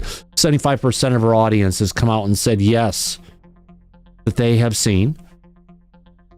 at least seen a UFO, which means there's at least an experiencer in that area. If we can, Tia Maria, looks like you have your eye closed. Are you still awake, Tia? Yes, sir. I'm awake. Yes. My eyes weren't closed. I was looking at my phone. Sorry about that. Oh, don't worry about it. I wanted to know what No. does a UFO consist of? Because I seen a black shadow person. That would be more of a manifestation of some kind of an entity. I wouldn't call a black shadow person a UFO. That's something else. Okay. So then, no, I have never seen anything. Oh, I'm sorry. That's all right. I've seen shadow persons too. It's like you're doing something, you kind of see something off the corner of your eye, whatever it is. You see them peeking out, coming back in. I've got them a bunch of times. And yes, I've seen them as well. Yeah. I looked right at it. He came out of my mirror and then kind of went back in. It was real weird. Oh, wow. Well, thank you. Thank you very much. Well, thank you. I appreciate that. Brian, any thoughts from your side? I saw you sent off a wow. Oh, no, I am actually not an experiencer. I know that may come across as odd for some people. No, but you're a political nut. You live for the politics and everything else that goes along with it, right? You're our political correspondent if we had one. Yeah, I know, and I never wanted that moniker, but that's fine, and I hope that everybody is nice to me for that. Now, I mean, I've got a few incidents that I would consider odd. And I don't think this is the place to share all those things. But oh, come on. This is about the odd and the unknown. So if there ever was a better place, this is it, my friend. Yeah, but nobody wants to hear everybody's experiences. If I had a survey out there, if they said, hey, audience, do you want to hear about Brian's thing? I'd say we get overwhelmingly 75% plus of the audience who wants to hear about your event, Brian. Tell us. Or you want to keep it for another time? I don't know if the audience wants to hear. Well, I'll just be real quick with it. Basically, I used to have to do 5 a.m. workouts. I used to be an ex-collegiate baseball player, and so I used to have to wake up sometimes at 3, 4 in the morning, and get up and go and work out. Oh God, I get up at 5. My alarm goes up at 5 a.m. That's early enough. Yeah. I mean, I used to have to be at a place at 5 a.m. and work out. So, luckily enough, this place had a really nice gym, and I can tell you exactly where it is if you want. That's all right. Basically, it overlooked the city that I was in, and so I'm sitting there on a. God, I hate to say this in the 90s, but it was kind of like a Stairmaster. Yeah. And so I'm, doing my workout, and we had these huge picturesque windows that kind of span the whole thing, so you could look over the city. And this thing just kind of gravitated up right from the bottom of the window, looked at me, and then went off. And shut off really quick, right? Yeah, it just kind of gravitated up. And I looked around, and for some reason, there was nobody else there. Where the fuck is everybody at? Yeah, I know what you mean. Correct. I've been there before. Yeah. So, anyways, I know I didn't mean to bore it. No, it's not. That's not boring. I know it really freaked me out. It literally just rose up right from the bottom of the window to the top and shut off. Oh, yeah. That's awesome, man. But just so you know, Thomas, your particular story has gotten me into this. Yeah. By the way, as far as researching on YouTube, for some reason there's a connection there, and I think a lot of the other people here feel that connection with you. And if I can reiterate, it's something we all share. It's something that ties us together. Correct. It's something that this guy, you see the look in his eye as he's talking about this. It's just, I understand that the look in his eye, the smile on his face, as he's talking about this stuff. Yep, and you've inspired me actually to go further down the rabbit hole and try and get the truth to some of these other people, trying to figure out who's real, who's fake, everything else. So I appreciate all But the I work. have to say, I have to wonder if I got you, Lou Elizondo, and Jennifer Elizondo, who could drink the other person under the table? You may have some stiff competition, Brian. I don't know. What do you? They like tequila. Jennifer likes mimosas. Lou likes tequila. I will say when we sat with Lou for a while, the only one that took a beer was Faye's Will. No offense, Faye's Will. Oh my God. The rest of us drink water. No, we're not going to bring that in here. Some good Coca-Cola, my friend. Yes. No, I don't know. I'm a pretty big guy. I'd love to take. No. Well, I'm 6'4". I mean, I think Lou's at least a good 5'6", 5'8" on a good day. His wife is probably 3 or 4 inches taller, maybe.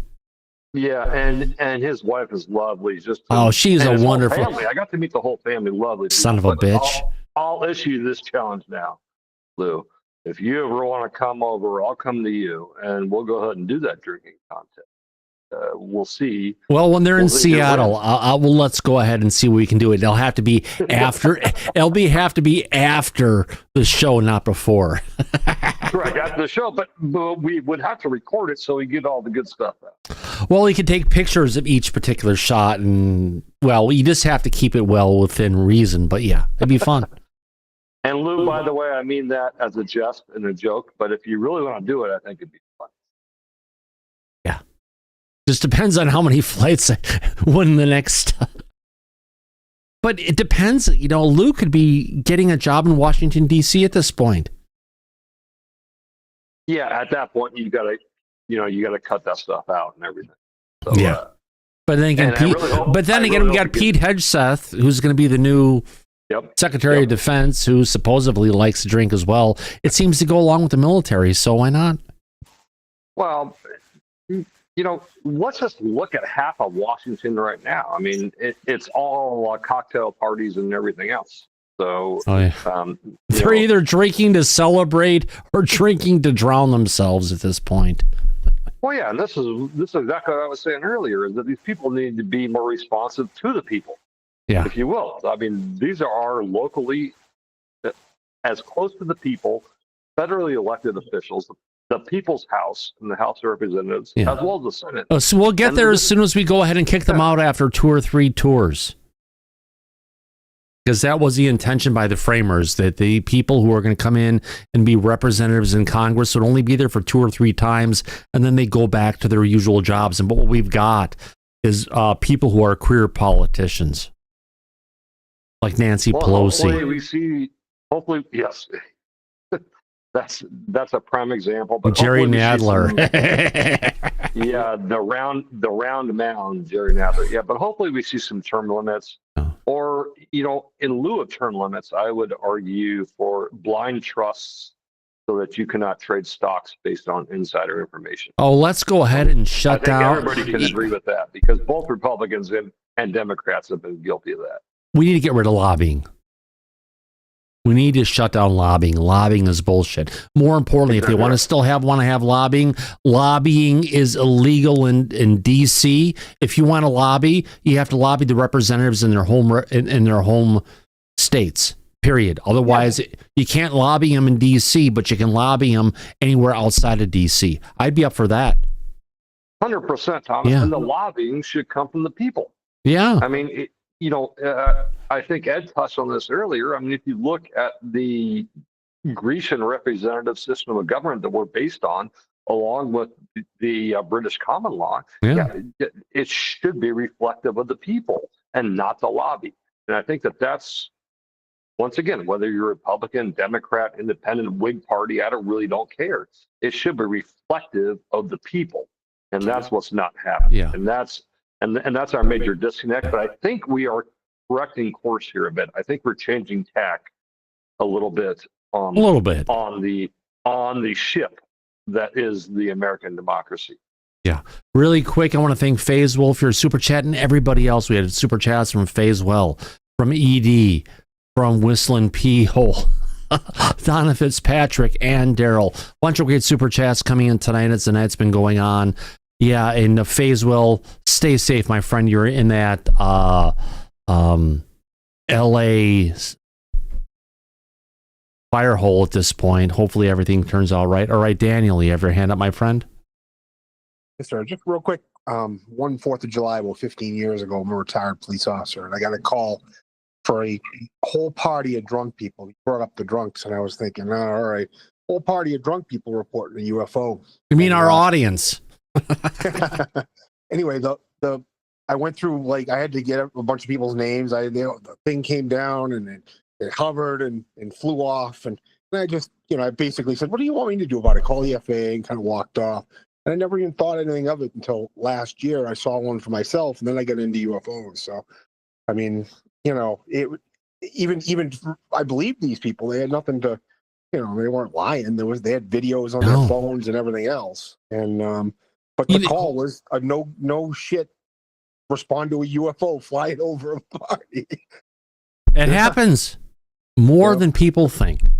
Oh right? Yeah, no, but I didn't mention it until probably now. I mean, I might have talked about it once or twice, but it didn't even faze me at all. And I was like, whatever, it's a UFO, let it go. So, are you someone who is ex-military from some kind of a carrier that has number 71 on the front?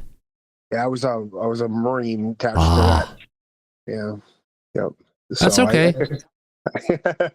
I saw the 71 and I can blow this stuff up and say, wow, what's going on with that? Absolutely. Yeah. That was a previous life. But no, I thought that was funny because I just basically asked a bunch of people, and at the end I'm like, what the hell do you want me to do about it? I mean, Jesus, I got to get back to my book. We can do what we can do. And coming back to the title card for tonight's show, if I bring it up and show it again, where am I at? Let's show it. Trump UFO disclosure. Democrats say it won't happen. We've covered a bunch of negative things coming out of it, but the truth of the matter is, forget partisan politics. I think we're into a situation where potentially we could go ahead and actually start hitting disclosure. Irrespective of party and politics, if we can get to that point and start bringing out the truth, I think that's what America needs right now more than anything. I think what disclosure needs more than anything, because you know what? We've all been fighting this for so long. Thank you very, very much, Daryl Zernick, for that wonderful super chat. Holy cow. I'd ask you, Daryl, what do you think about this? But you're not in the back for once. Where are you at, Daryl? Join the back. Come on. I don't get it, Mike. You're usually here all the time, actually talking about it. It's a Monday, Thomas. Oh, God. Yeah. It comes to... Oh, there he is. Daryl Zernick. Welcome, my friend. Live long and prosper. Yes, I hope everybody does live long and prosper. I tried to join twice before. And I didn't see you that you did, because we would have let you right in. Well, I appreciate that. What was the question? Mike, what was the question again? I think it was on your super chat, Daryl. About your super chat, that's right. You do a super chat, didn't you? Well, the super chat's interesting. It's interesting how the audience skews because independents are the biggest voting bloc. They make up 43% of people that are voters in the United States. Yeah. So to see so many, so I look at I don't know. I think the independents probably are going to be on the side of Trump because, that's why they're here. Yeah. Daryl, I'll be honest. Until Trump, I've never voted Republican in my entire life. Wow. I voted for Obama twice. I voted against Republican. I mean, Republican going all the way back to the first time I could vote when I was 18. And the first time I actually voted Republican was actually for Trump. And I would never vote, quote unquote, Republican unless he was actually running. Just being honest. Yeah. Just because they've been so fucking slimy. Let's go ahead and take Bush and Bush Jr. My God. Yeah, we can talk Bush Jr. whenever you want to. I actually have hung out with him a little bit. So maybe give Brian's input on that too. It's politics. Why not? Alice, you have your hand up first before we get to Brian. Alice, go ahead. I do. I'm thinking that as you expand the show, maybe we could have people tell their stories of how they got to here and the experiencer stories of the panel and maybe some of the audience. Oh, yeah. I'd love to hear them. Oh, yeah. It's all part of the story that comes into this, and that's where we're from. Appreciate that, Alice. Great idea. Lord McCormick, you have your hand up? Yeah, just a quick one on Daryl and all you guys stateside. Listen, my pops was North Carolina, Charlotte, and based in the UK. Met my mum in the UK. I was born in the UK. I've got dual nationality. I do have family in the States, but you guys have what you guys have got. It's so precious. We're fucking prisoners, man, in this country. We are prisoners. We get a couple of times a year. Me and my partner were talking the other day. I said, who the fuck? We went down the list of the last 10 prime ministers. Lord McCormick, you're in a point in the United Kingdom where if you say the wrong thing, we're fucked, brother. You're fucked. They will throw you in jail for years, right? Bro, you've got no idea how bad it is, man. Yeah. Listen, just yesterday, a guy who runs like a pedophile hunting thing on the internet, yeah? He'd set up a sting, and he got this guy, and he'd let the local police know, what's going on.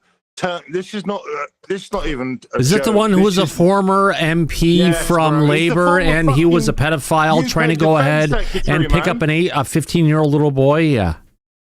He's the former fucking Secretary of Defense of the United Kingdom, and he's a fucking nonce meeting kids to fuck. And he's been sorry. That's all right. My language. Oh, that's all right. I've got 2 boys. Yeah. My eldest birthday is tomorrow. He's working all day because he's out. I've installed in my kids. There's a work ethic like my dad from the States installed in me. you've got something here. You've got an opportunity, and please just seize it, grab it, hold it, and move forward, because the whole world's watching, and there is a wave of change that, you know, they'll call it fucking racism, they'll call it this, they'll call it that, Islamophobia, everything else. But the truth of the matter is, what you have predators that are being able to go ahead and move around and do their activities unchecked. Thomas, listen, this is like who was a Secretary of Defense under during the Gulf War? Because if this guy was Secretary of Defense under Blair, so it'd be the guy Rumsfeld, yeah. Rumsfeld. So imagine if he was busted creeping up an alley with a hat on, all incognito, all ready, the police there. Within 20 hours, he's out of prison, and it's not even covered on the UK media. You guys have got something in your hands. I know you're going through hell at the moment, but please keep going. I know this is not a political fucking vibe, so you know, it just burns me, man. Burns me. Yeah. Secretary of Defense was Dick Cheney during the Gulf War, by the way. Well, there you go. Imagine Dick Cheney being caught up. I thought he was a vice president, though. Not during the Gulf War. It was Secretary of Defense during both Gulf Wars. So it'd be your equivalent. He was our Secretary of Defense. Yeah. You know, and this guys, honestly, you're thinking, what's he talking about? Oh, this is fucking, I'm not hearing about this. He was caught creeping up an alley to meet a kid, or he thought was a child, to have a threesome with. And like the guy that's running around LA with blowtorches, he's released. Yeah. Come on, guys. And there's some kids who are out there and potentially may have started the whole, if you want to call it, torches over the area where it started. And they may have actually been, you know, streamers who are getting out there trying to go ahead and act like there's nothing going on, but they may have started this stuff. So it's going to be real interesting as the days goes on to go ahead and figure out what was the truth about what really happened with the fires in LA.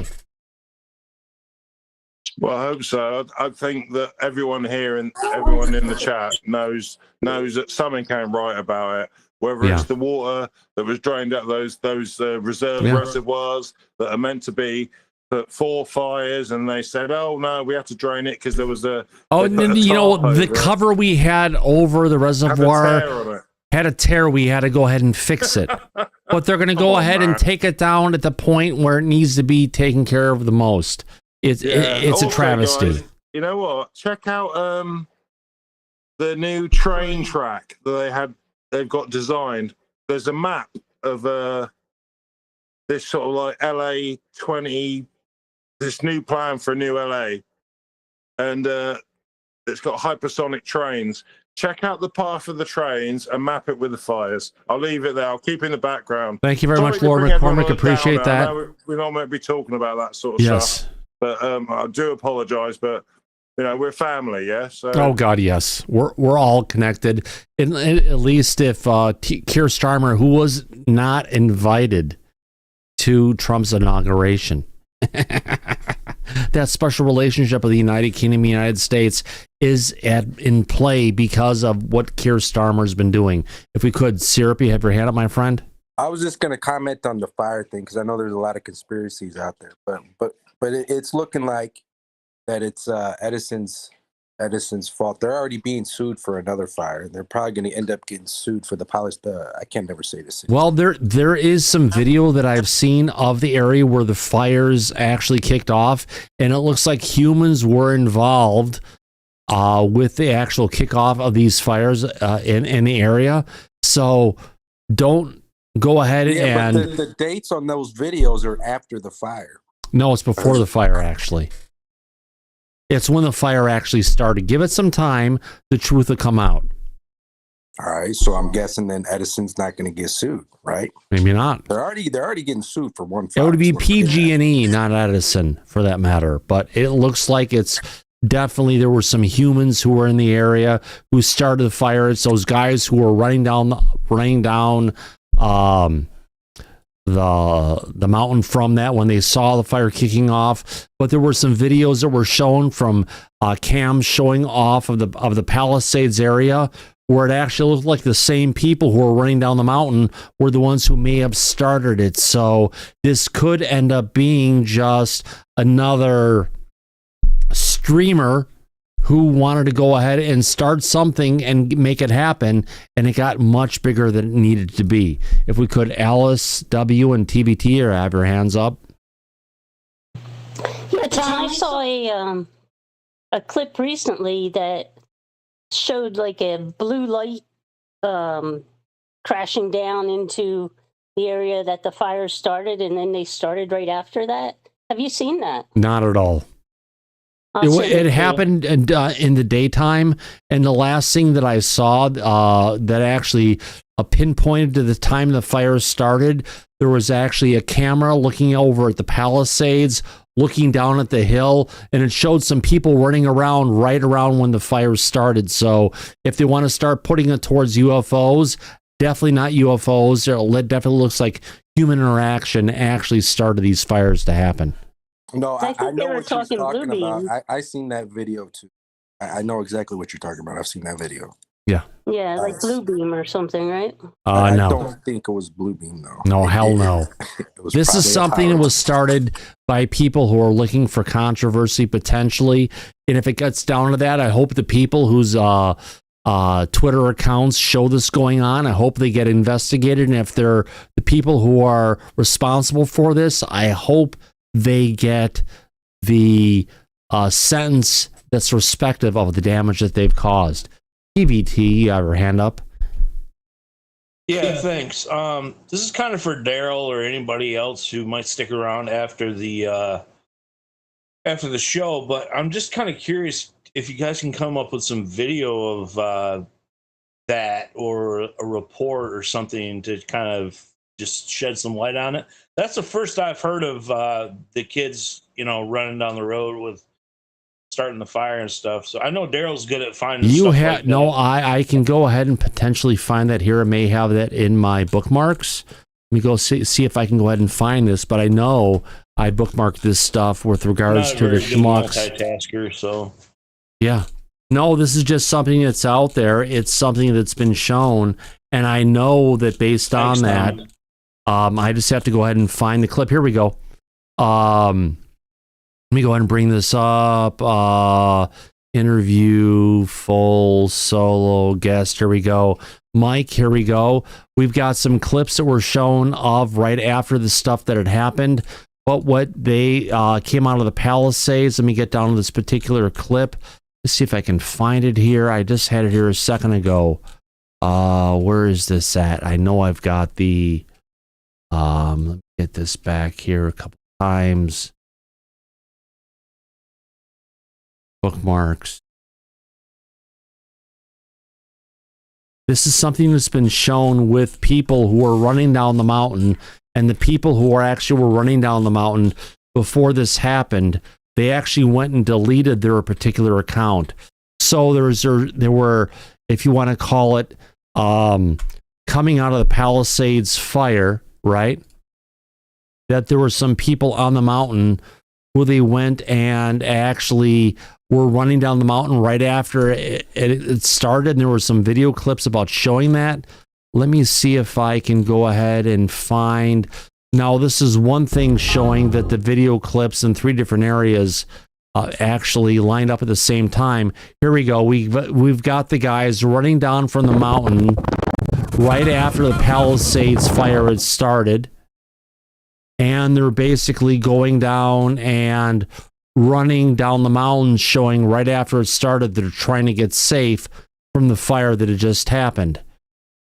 So there are the guys running down. There's been a bunch of video clips of these people that are up there, it's just too convenient that they're up there. It's almost like I've seen videos in the past where people have been running around a fire that had just started, and it came down to the people who were there starting the fires, that those were the actual ones who released the videos, are actually the ones who perpetuated the actual fires that happened.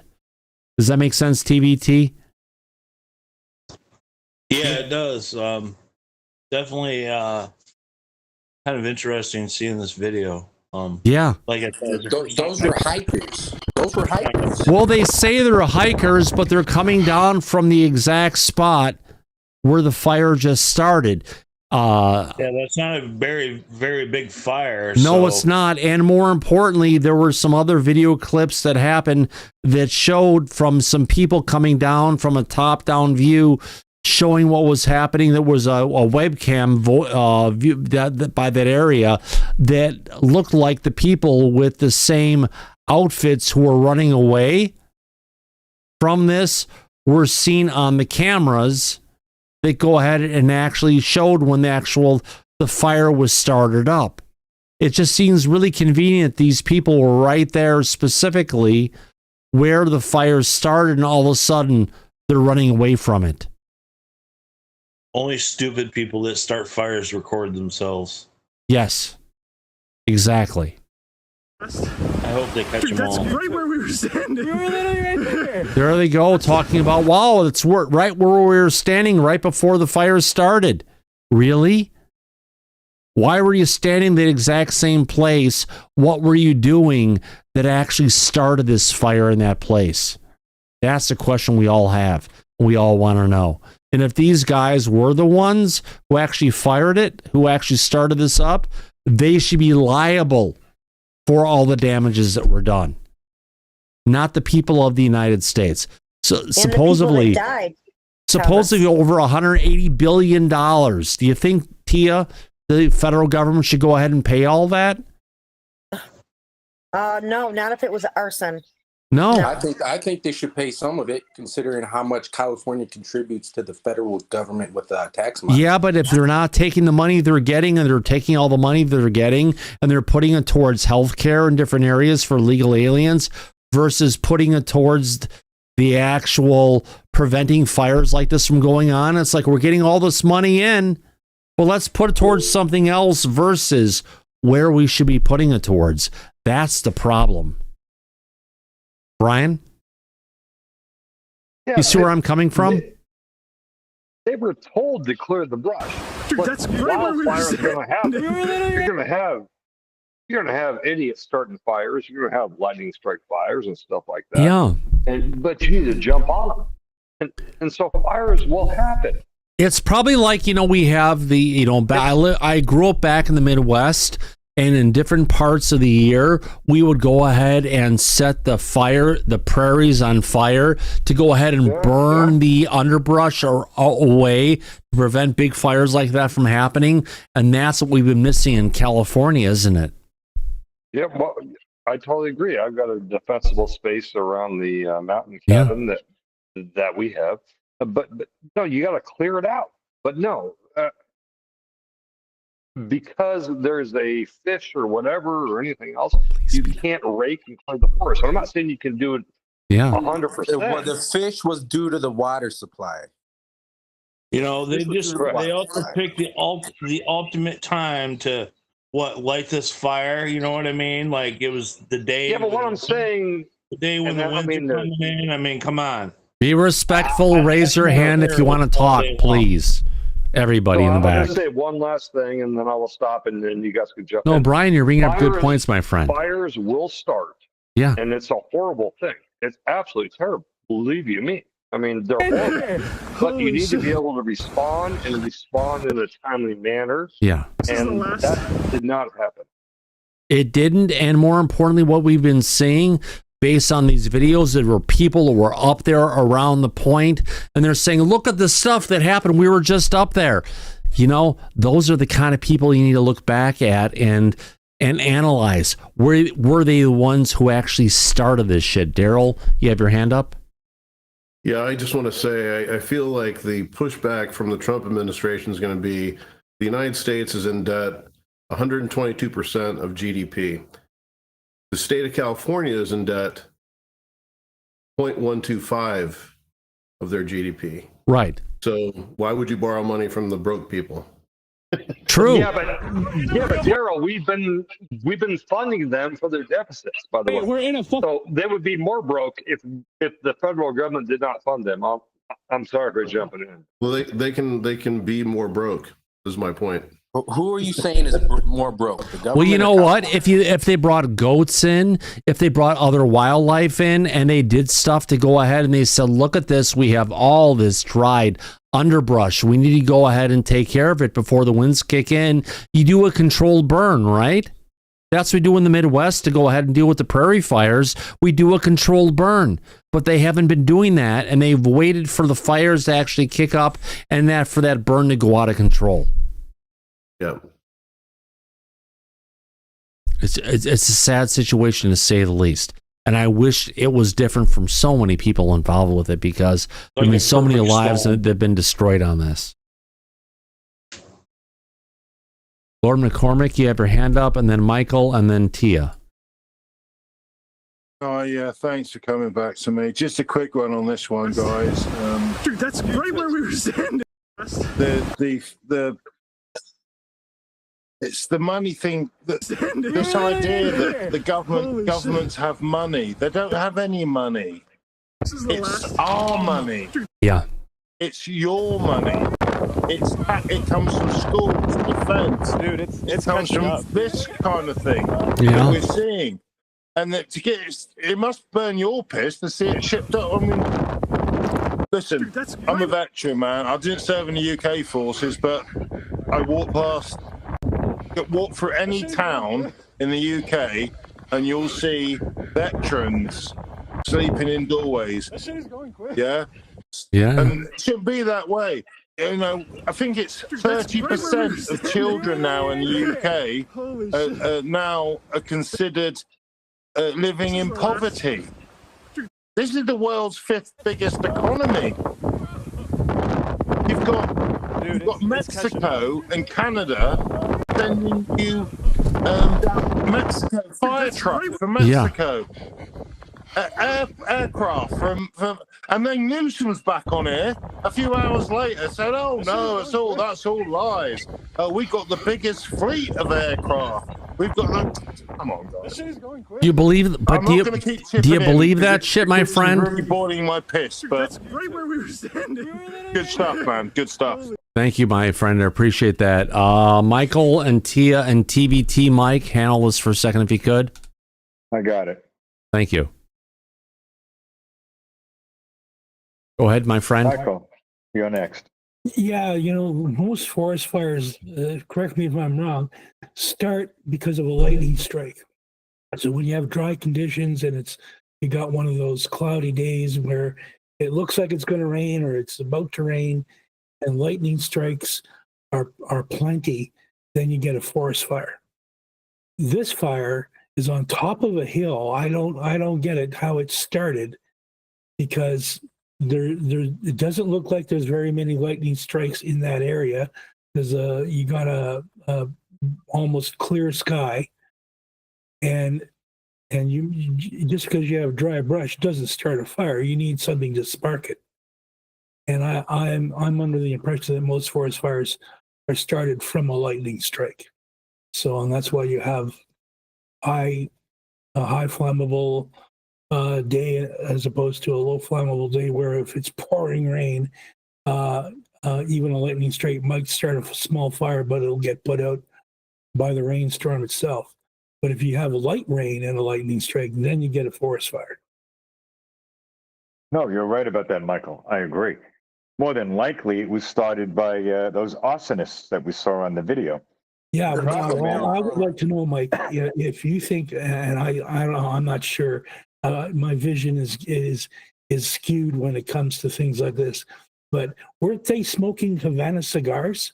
Isn't that illegal? No, the violation of the import laws, I think, are very minor compared to the felony arson that they obviously committed. But the problem with that is under California Penal Code 451, arson, it's only punishable by up to between 2 to 6 years in prison in California. And at their age, they probably get a reduced sentence. It's nothing. So there's no real penalties that prevent this. It's why Thomas and I have shown videos on the show before that it's homeless people that are doing this. It's young teenagers that are doing this. Everybody seems to be doing it for sport. But Mike, I have to say, I hate to bring this out. The complexion of the people who were potentially lighting this was rather dark. They've gotten a lot of sun, let's just say. They like tanning. They like hiking.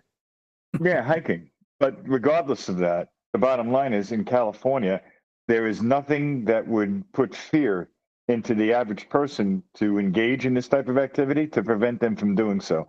But that's because California is very liberal in a lot of its policies, which is why it's in the current state that it's in. So, and their tax rate over there. Did you know that if you move out of the state of California, they'll still want to tax you? Yeah. Yes. Hey, yes, Mike, if I live in Washington State, right?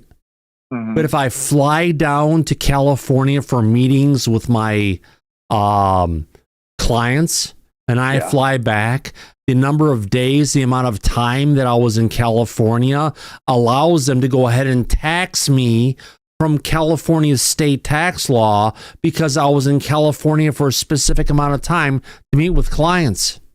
So are you saying that then people get mad they go out and start forest fires because of the tax?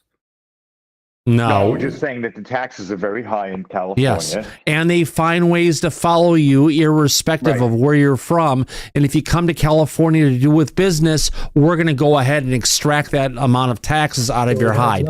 Now, with respect to what we've been dealing with in California for the actual wildfires, what it looks like was there were some social media influencers who were around that point where it actually the fire kicked off, and they ran away from it and said, oh my God, we didn't expect it to get so big so fast. What do you mean you didn't expect it to get so big so fast? Run like hell so you don't get burned. Bingo. Bingo. So what we're dealing with the whole thing going in California, they want to blame it on climate change. But the reality of it is we had a dry fall into winter, and someone may have gotten out there and kicked this fire into gear knowing that the Santa Anas were ready to kick up. It's a scenario that I had a programmer when I worked at Disney Interactive back in the day. Is like all you need, Thomas, is when the Santa Anas kick up, someone to go out there and light fires in different parts around the LA basin. And then if you all you have to do is blow the aqueducts coming into LA and you'll have a fire nobody can stop. Well, here's a spot where they had was where the aqueducts weren't blown, but the water that should have been there in the resolve to go ahead and be used by the fire departments wasn't available because they decided to shut it down and drain it because the cover was. The fire department has told people many, many times, if you're in a fire, get out ASAP because fire can overtake you. The smoke can overtake you in seconds. Yeah, of course. Again, they have winds that are now 20, 30 miles an hour. Faiswell, I'm not sure if he's in the back right now, was there. I mean, he's seen what's going on, and they're going to be coming up to, they're 40, 50, going to 40 miles an hour now. By the weekend, later in the week, it should be up to 100 miles an hour. And with that going on, you're back in those hurricane force winds or the Santa Anas coming through, and it's just going to take any embers and just light stuff up. And you're going to have to run 100 miles an hour to get away from the wind and the smoke and the flames. Yeah, good luck on that. Thomas, you're right. You're right about that. Correct. Yeah, Will's in the back with us. Yeah, I mean, the entire community of Altadena, it's a place I went and visited. One of my friends who used to work at Disney Interactive, Tom Schillinger, unbelievable artist. He could draw anything in just like a Unbelievable lens effect. Fisheye lens, be able to go ahead and draw anything. Amazing guy. Where he used to live, the entire town of Altadena, California, completely burned to the ground. Yeah, Thomas, I agree with you. I just want to thank you for covering this. I just want to say F the politicians. But yeah. Yeah. And it's not about politicians for who they are. We can go ahead and say, oh my God, they didn't know this, they didn't know that. Damn sure they had the information and they looked the other way. And that's the sad part. And if we can go ahead and shine a light of reality on it, like we try to shine a light of reality on it with UFOs, that's what we're about. Right, FaZe? That's facts. Yeah. Thomas. All right. Bunch of people in the back with their hands up. Tia, Syrup, and Alice. Tia, go ahead. I wanted to say something about these smart cities that they're talking about too. It wouldn't surprise me at all if the government was involved somehow.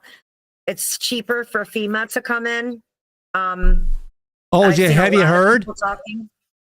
FEMA's offered people in California $780, $5 more than they were offering people in North Carolina to go ahead and give them funding. Yeah. Well, they're going to start taking their land so they can make them smart cities that they want. Well, or just a higher density housing in housing in California is potentially what they're shooting for. Yeah. So, I think it's all messed up, but it wouldn't surprise me if the government was involved. California government, for that matter. We'll see where it goes. Right. Definitely not trustworthy. Syrup, go ahead. Yeah, a few things. I forget now because so many people have said. But one, Mike was kind of right, but he's kind of not. They can give someone up to 9 years for arson, and it depends on the circumstances. Right? That would include bodily injury, sir. No, I said 2 to 6 9 years years for arson, just arson. If arson. the circumstances are people are dying, getting injured, then they can increase that. Burning that causes great bodily injury could be up to 9 years, sir. But what about people, take away the original crime? What about all the crime that's been going on with people that have been driving into the area to go ahead and do looting? That's another big problem in California as well. Penal Code 451. Arson is a felony, punishable. Well, forget arson, forget the original one. Think about all the looting that's going on. And then the second thing is people keep talking about the aqueducts, right? The government, Newsom decided not to fill them up. The one thing you got to keep in mind too is some of that. It's due to the people who live there's fault. They're the ones that choose to have a grass lawn. They want to save the little. They want to save the fishies, don't they? They choose to have a grass lawn, an immaculate landscape. Do you know how much water gets sucked up because they choose to have a grass lawn in the desert? LA is a desert. That's like me going up there and trying to grow cactus in Alaska. It makes no sense. That's why they give incentives to people not to have these immaculate lawns in the desert. The same way in Arizona. It's the same way in Vegas and everywhere. People just They suck up their own fucking water. Who's complaining at me? Watering their lawns. It's partially their fault too. You can't put all the blame because he doesn't want to fill the aqueducts for these greedy people who choose to have lawns in the desert. Hey, Jet. Jet, I see you complaining in the chat. Only Thomas Fessler rants about aqueducts. Mike, have I ranted about aqueducts in this conversation at all? No. Not a fucking word. Not a word. So, Jet, if you want to say that I'm a rant about aqueducts. I meant to say reservoirs, my bad. Reservoirs. No, I'm just saying from someone in the chat who's going ahead and blowing up on me, tagging me, and it's like, no. We're all talking about different things, looking at what's going on. And if there was a potential, oh, Mike. Oh, what was the message? What was, I said, only you know that shit. No, I don't know that shit. I'm dealing with an audience here, right, Mike? That's correct. I'm dealing with people on viewer call-in, and Jet, you know what? If you really have something good to say and you have a set of balls to go along with your keyboard, follow the link. Come in the back. Come in the back. Talk to us. We're not going to bite, honestly. We'll let you in. We'll talk to you about the situation. That's the reality of it. Anyways, they go back and forth out here a lot on the I know. On the water supply thing. But you get, like, people suck up water, watering their. But there was a lot of water that was coming down during all the heavy rain that was happening. There was a lot of water that could have been captured that wasn't. And that's what people are getting towards. I guarantee you they would have sucked it up watering their lawns. Yeah. Guarantee. Well, the overall there is an area thing too is they're like, trying to go. There's an area where they're trying to go ahead and capture the water, but they didn't. They went and had drained that area that would have given them the additional water pressure for that area to allow the firefighters to go ahead and keep the fires down. But they actually drained it because there was a what do you call a tear in the cover that went over the overall area where they're trying to save the water. And I get it, but you're right about that. But you know what? They drained it at the wrong time of the year when they could have looked at it and said, you know what? We had it scheduled this time of the year to go ahead and drain the water down so we could go ahead, repair the cover that goes on it. But you know what? It's just too dry.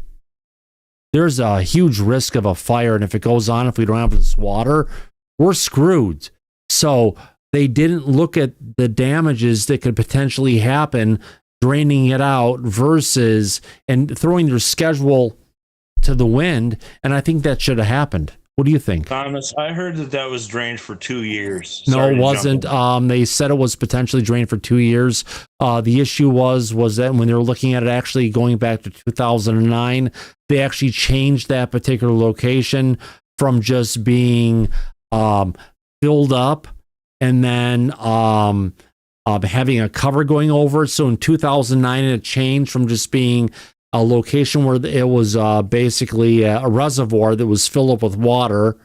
In 2010, they went and covered it, but it was earlier this year that they went and actually drained that critical reservoir. Now, here's the thing. There was a month ago, there was actually a fire that happened right by that reservoir, and they actually had to go ahead and fly in water from another location to go ahead and put out the fire that was happening right by that reservoir. And that was a month ago, and that was on the news. So if that actually happened, they were looking at it, they could have easily gone ahead and said, wow, look at this. We've got a fire going on here. Maybe we need to say who gives a shit about whether we have a cover on this. Maybe we need to go ahead and fill this reservoir up again. But they didn't. And it just comes down to the wrong people having the decisions of what they could potentially do, and the people who live there pay the consequences. Let's just be honest. I will shut my mouth up, Thomas, was one last thing. And also they cut $18 million from the fire department. Bingo. Yes, they did. They shut off all their mechanics. They wanted to go ahead and take everything for all the mechanics and repairs and everything, rather than having people on staff who keep this stuff up and going. They turn it into contractors. And doing so, they also wanted to go ahead and reduce the amount of money that they're paying out rather than giving the fire department what they need. It's also been reported that they wanted to go ahead and take the actual, what was it?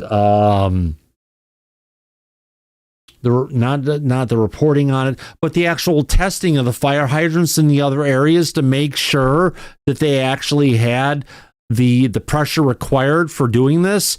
That was actually removed out of their responsibilities because they didn't have the people to take care of it. So, how do you imagine the fire department to do their job to go ahead and protect the people if the government who's controlling them says, you know what, you don't need to do that anymore?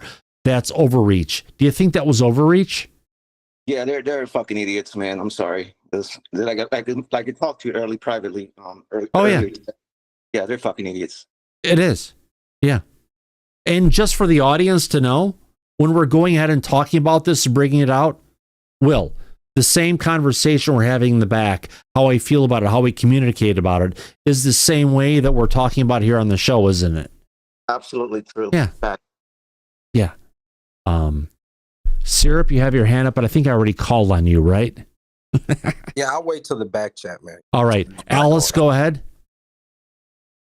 Yeah, Tom, just 2 quick points. You, I think, said, how would somebody not know that a fire would go like that? When I was around 10, of course I was younger, there was a 20-foot evergreen, and I decided that the pine needles or what was under them, I said, oh, that looks like that would light on fire. I just lit the thing, and within 5 minutes, that 20-foot tree was engulfed, and I had no idea that would happen, but I was younger. I got you. And in my second point, about a month and a half ago, I think for the first time in the United States, the parents of the mass shooter were jailed for not seeing the signs and taking care of it. Yeah. So somebody said you can't do anything to these kids. Probably not in California, but they are starting to jail the parents now. Well, parents are culpable and responsible for their children if they're raising their children wrong, and it turns into these monsters and everything else, and they're aware of it, and they're and they enable it. They should be responsible, right, Alice? Yeah, he used his dad's gun, I think. So they had the gun available to him, and yeah. Sad times it all was, around. Surprising though. You gotta worry about having kids now. If they're gonna be bad and you're gonna get jailed for it. Well, this has been going back forever. It just comes down to the parents and how much of a parents they are versus how much of a pushover they are, right? Yeah. True. Absolutely. Wow, actually, all the hands are down, Mike. I am surprised. We're a half an hour late into the show. We've had a bunch of great views. We've had a great opportunity to go ahead and talk about with our friends. A lot of great super chats. Mike, anything else? Well, we had Lord McCormick for the last comment of the night. Lord McCormick. Well, I wouldn't want to let you down. Something that you'll probably be discussing over the next couple of days is the situation with smart meters. Yeah. I saw that one today. Turn down if you have a chance to go ahead and get a smart meter for your water, for your gas, for your energy. Say, don't fuck off for the government. Oh my God.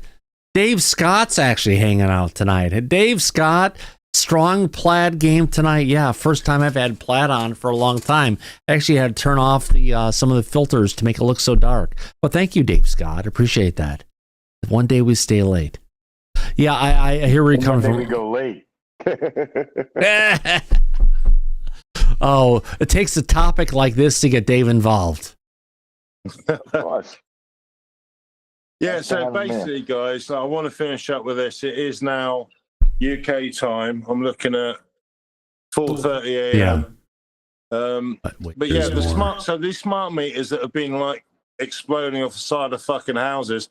And then what's bizarre is that some of these I can't recall the name of the company. It's an acronym. It's like a 4-letter acronym of a power company that is showing up to remove these smart meters off the side of the houses before the fire department get there.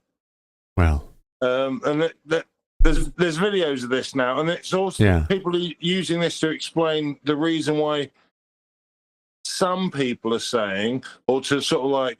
They've got it in the United States where if you have a smart meter on your house, they actually start charging you more depending on the energy you're using at the different times of the day. So if you get an opportunity to upgrade to a smart meter, no matter where you're at, tell your energy company, screw off, I like what I have. Right, my friend?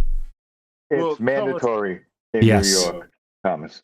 Oh, I'm sorry. If you fight the utilities, if you fight the utilities, they tell you that they will charge you an extra $100 a month. I'm sorry. have the smart meter. Now, that's okay because I'm with you. I agree with everything you said. I do not have a smart meter. Yeah. And I pay the extra fee to not have a smart meter. Yeah. Because I'll screw you even more if I can, Mike. I do have a breaking UFOs alert to kick off the night. And I say, you know, we're about done. But this one came in from Alan Levine, good friend of ours. Okay. I've seen the same thing on Richard's site. Members with Trump derangement syndrome have simply been losing their minds that the new administration may be the ones that disclose what's knowing about the phenomenon. As you shared, Mike, going back to Mr. Morris, the Biden administration had 4 years to disclose. Biden did not need to send a UAP bill. He could have used his executive authority to declassify anything he wanted, including secrets from the Department of Energy. And all they did was obfuscate, delay, and lie. It was the Biden administration that refused to give Grush a skiff to brief the House and finally pulled his security clearance. The Biden administration had no intention of admitting that they are not the top of the food chain. That's a strong statement, but I want to leave that for our audience to go ahead and think about.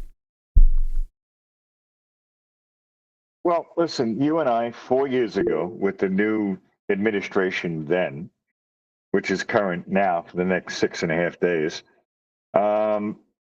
when first initially asked about their thoughts of UAP disclosure, and we, I think, have repeated this over and over again since then, that the current president's response to the press was, ask Barack. Right, Thomas? Yes. Oh, yeah. I remember that one very closely. So do I. And we covered it. And since then, there has been zero disclosure that's come from this president. So we knew then this was not going to go well. And it didn't. So hoping for better with the incoming administration. And put it to you this way. Love him or hate him, doesn't change the fact that we have to at least get better than what we've gotten so far. That's the bottom line. That's We've how got I a see it. path on a way to get there, right, Mike? Yes, I think so. Something 100%, changed, Mike. something different. Yeah, exactly. Yes. 100%. Well, we're going to find out soon enough, ladies and gentlemen. In a few short days, we'll start to get our answers. So it'll be. Sorry about that, Mike. That's where we're getting that was towards. loud. Oof. I know, and I gotta quiet it down for everybody in the audience and everything to that point. Sorry about that, Mike. Sorry about that, everybody. On that, I want to thank everybody for coming out to this episode of Disclosure tonight. I want to thank everybody in the audience. More importantly, I want to thank Mike. Thank you for coming out tonight, and thank you for helping with everything you do here. Oh, my pleasure, my friend. Wouldn't want to be anywhere else, and enjoy the work that you and I do for the audience. Great fun. You better believe, my friends. And as we usually say at the end of every episode of Disclosure tonight, eyes open, no fear, be safe, everyone. But go back to Party City where you belong. Absolutely. We're catching on the flip side. And everybody, y'all come back now here. Catch you soon. Bye-bye.